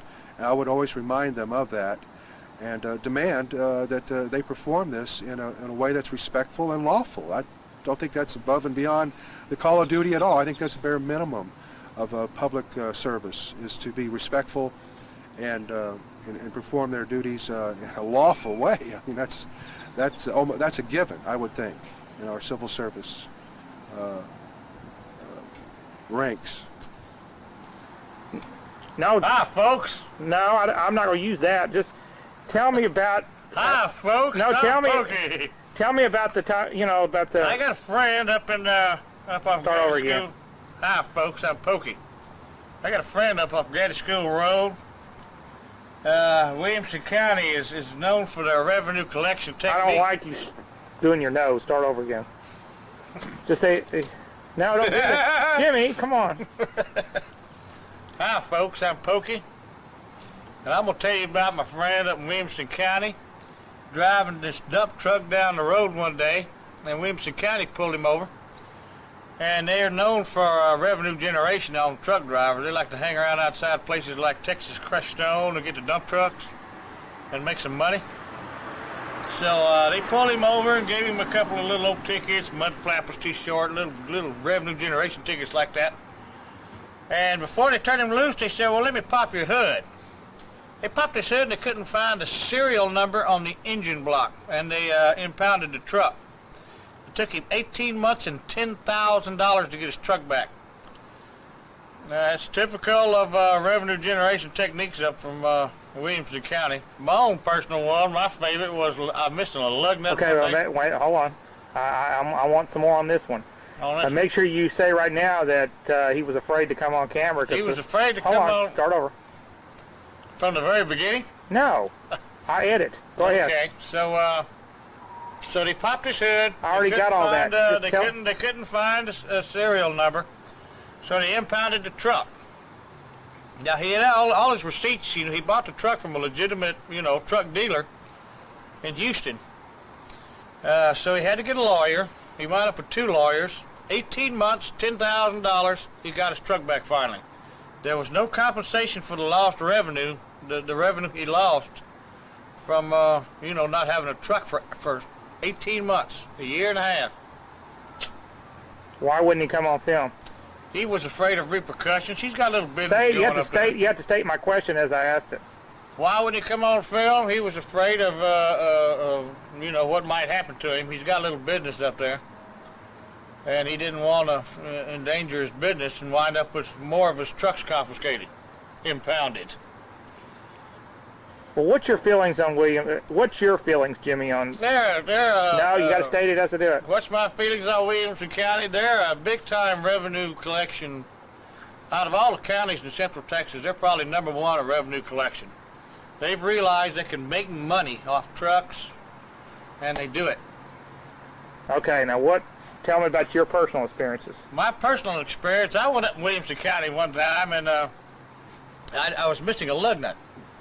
Well, I went to court and everything. They're going to throw me in jail. It cost me $50. Another time, on trucks, you can always be under gross vehicle weight, but over on axle weight. In other words, each axle can only have so much weight on it. And so if you're over on an axle, they'll take you over to a little field where you could take, a half a ton off or a ton off of road base. And so you go back there next month and all that road base is gone. All these trucks have been piling up this road base. And then when you go back by, all the road base is gone. So, that's probably a brother-in-law type of deal there. After so many trucks take off a little road base, he goes out there and scoops it up and winds up out on his property. Not a bad deal. Hold on, let me get... Oh, not my broken one. Oh, is it broken? Can you tell? See? Oh, let me get it better. This shoulder.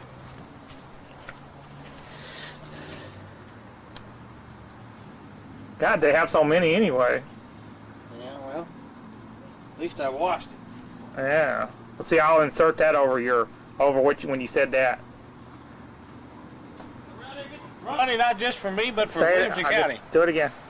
It's a source of money not just for me, it's my work, but it's also a source of money for Williamson County. Well, they can pull you over, and if you're mud flaps sailing, you ever heard of mud flaps going sailing? The nerve of them suckers to go sailing without the owner. They're probably out there with all the good-looking girls sailing, So well, tell me the one about Capital Ag again. What about it? Oh, you can go in and get you a load out of Capital Ag of they sell road base. They have a plant up there, and you buy road base, and when you come out, there's a good chance Williamson County will weigh your truck. Now that thing messed us up. Go ahead. You go to Capital Ag plant in Georgetown, pick up a load of road base. I came out there one day, and I got pulled over, and they weighed me, and I was over axle weight. I was under vehicle weight, but over axle weight, meaning one of my axles had a few pounds too many on it. So I had to go to a vacant lot over in Georgetown, and there'd obviously been several trucks there already. And so I popped my tailgate and took about half a ton or a ton of it off. And then he let me go, gave me a ticket, and I went. So I go back next month, and I go by that vacant lot, and all that road base is gone. Sounds to me like a brother-in-law type of deal. You know, the brother-in-law comes, scoops it all up, takes it out to his property, and gets him lots of free road base that way. Well, okay, here's the question. Okay, what about, is there any other truckers complaining about Williamson County? Oh yeah, they all complain about it, but you have to get your job done. You have to answer my question because my voice is not going to be on here. Okay, other trucks do complain about Williamson County. Almost as bad as the APD has their license and weight unit. Well, now Williamson County is starting to increase revenue off of trucks. Meaning they've got their own unit now to go out and make money off trucks, basically, which is pull them over and do a DOT check, what we call a Department of Transportation check. If you're missing a lug nut, you got a tail light out, maybe you're not tarped, or your mud flaps sailing, and they'll make money. And what's the purpose of it? The purpose is to make money. That's the only reason, because you're missing a lug nut. It's not like your tire's going to fall off. You're going to hurt somebody. How many lug nuts are there? There's 10 to 12. It depends on what kind of truck you have. So you could get away with missing one? Oh, you can get away with missing one safely. And if it was for safety, it's Federal Motor Carrier Safety Regulations. And if it was only for truck safety, then the fine wouldn't be quite so heavy. It would be, put repair to repairs and then you can go on. But instead it's like I say, missing a lug nut's like $50. And that's, you might as well go on back to work for another day because you didn't work one day for Williamson County. Anything else to say about Williamson County? Any other stories you know of? Nah, there's lots of stories, but they'll just get up and check you. You haven't got you can have your load tarped in Williamson County, but they will call it insecure load because if your tarp doesn't completely cover your bed and some dust comes out because it's been pretty dry here, and so dust comes out and they'll call it failure to secure load. And how much is that ticket? That's about $150. Does a lot of truckers try to we have people that tell us they try to go around Williamson County. Truckers do try to go around Williamson County. You can often hear them on the CB talking about where they're pulling DOT checks at in Williamson County and here in Austin. And they'll either try to go around it or just go have lunch until maybe they're gone. But there's not too many ways. 35 is a corridor, and there's not too many ways around it. There is the fact that they're starting to shy away from the local trucks and get these 18-wheeler over-the-road trucks because too many local truck drivers are fighting it in court and raising a stink about it, and it's not good for politics. And they don't make as much money that way, where if they get an 18-wheeler that's just passing through, well, as you know, they'll just send him the ticket with an envelope, and the driver, he can't hardly take off work to come fight it in court, so he has to just mail the fine in. And it's much easier to make money for him that way. And is anybody being violated? Is anybody being violated? Well, of course. I'm talking about any of the fines and stuff. Are they justified? The fines are excessive. I don't know anybody who does not think that the fines are not excessive. And it's worse in Williamson County than all others? Williamson County is probably the worst as far as county DOT goes. Austin has their own LW unit, which is they kind of joke lazy and worthless, but it's licensed and weight unit. Hayes County's real good. They don't bother the working man much. And what about this thing about that they're wearing boots and BDUs now? Yeah, they all dress in military type uniforms, black BDUs with their their pants leg tucked in their combat boots, and they'll often search your truck. I guess they want to get your Playboys out or something. I don't know. Well, what do you mean? Where do they search? Everything? They'll crawl up in your truck and look all around. Without permission? Sure. You got to say it. Yes, they'll crawl up in your truck without permission. And has anybody yet to say no to them? Well, you fight it in court, but no, nobody says no. They'll just say, well, I'm looking for your flares or your triangles. federal safety equipment that's required by law that we have. And have you seen other people in Williamson County being searched? Oh yeah, you go up there about every day and you can see a truck pull over on Interstate 35, particularly right around Texas Crushed Stone. You didn't answer the question. Have you seen other cars and everything else being searched in they're Williamson always County? pulling over other cars and other trucks. Start over again because I was talking. Go ahead. Yes, I've seen them pull over lots of cars and trucks in Williamson County, particularly along Interstate 35, and with the trucks, particularly along Texas Crushed Stone and up in Georgetown where the Capital Aggregates plant is. All right. Anything else to say about Williamson County, Jimmy? No, that'll do. Look at Jovi.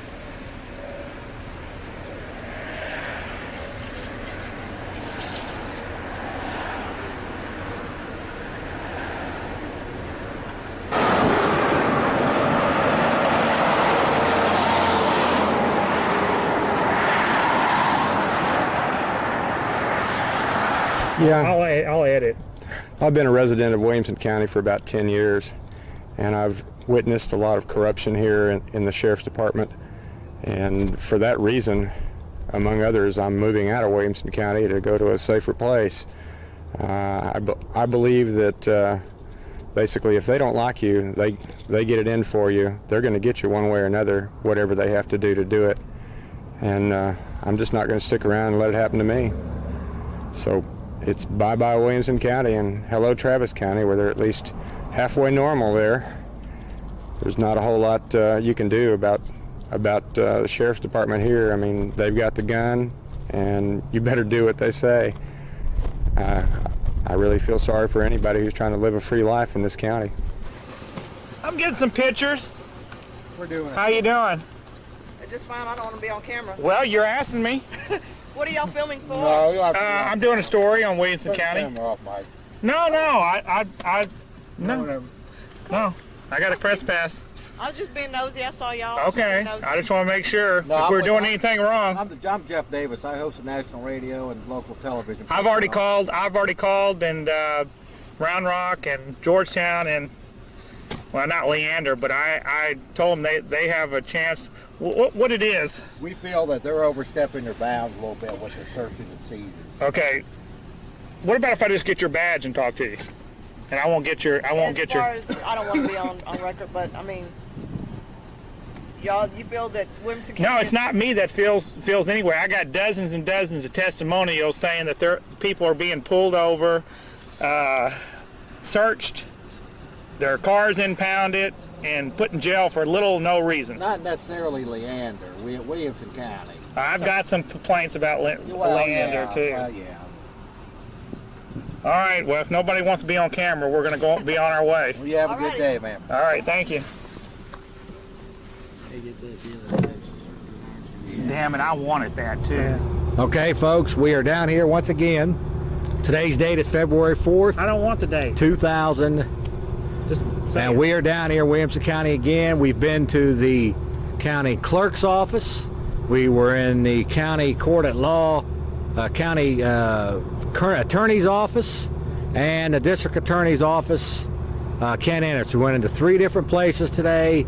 I am trying to get interviews, and up to this point so far we're unable to get any of them to respond to answer any questions here on camera. Now, folks, here you have a situation where people are going to jail, people are being put on probation, being fined, and we can't even get any information from this county and their so-called prosecuting team. So we're going up to the sheriff's office to see if we can get anything from the public information officer. It is the best and most comprehensive book on Bohemian Grove, and it's written by Mike Hanson, my old camera guy. Mike Hanson Archives. To support this channel, I just got a new box of books in, and I will send you a signed copy if you want to write us here at P.O. Box 481, Gonzales, Texas 78629. Send $25 and we will send you don't have to send any shipping, just send $25 and we'll use it to put more VHS tapes up. Look at that. Good Alex right there. Okay, and then also if you want to call, there's the box of books. If you want to call, I don't hear no phones ringing in there yet. If you want to call here, we got people answering the phones here. I don't hear no phones ringing yet. If you want to call us, our phone number is 830-672-3089. I got that right this time, didn't I? Okay, and look, there's the phones ringing. Okay, and then we got people over here working hard on putting tapes up tonight, right? Okay. It is the best and most comprehensive book on Bohemian Grove, and it's written by Mike Hanson, my old camera guy. Mike Hanson Archives.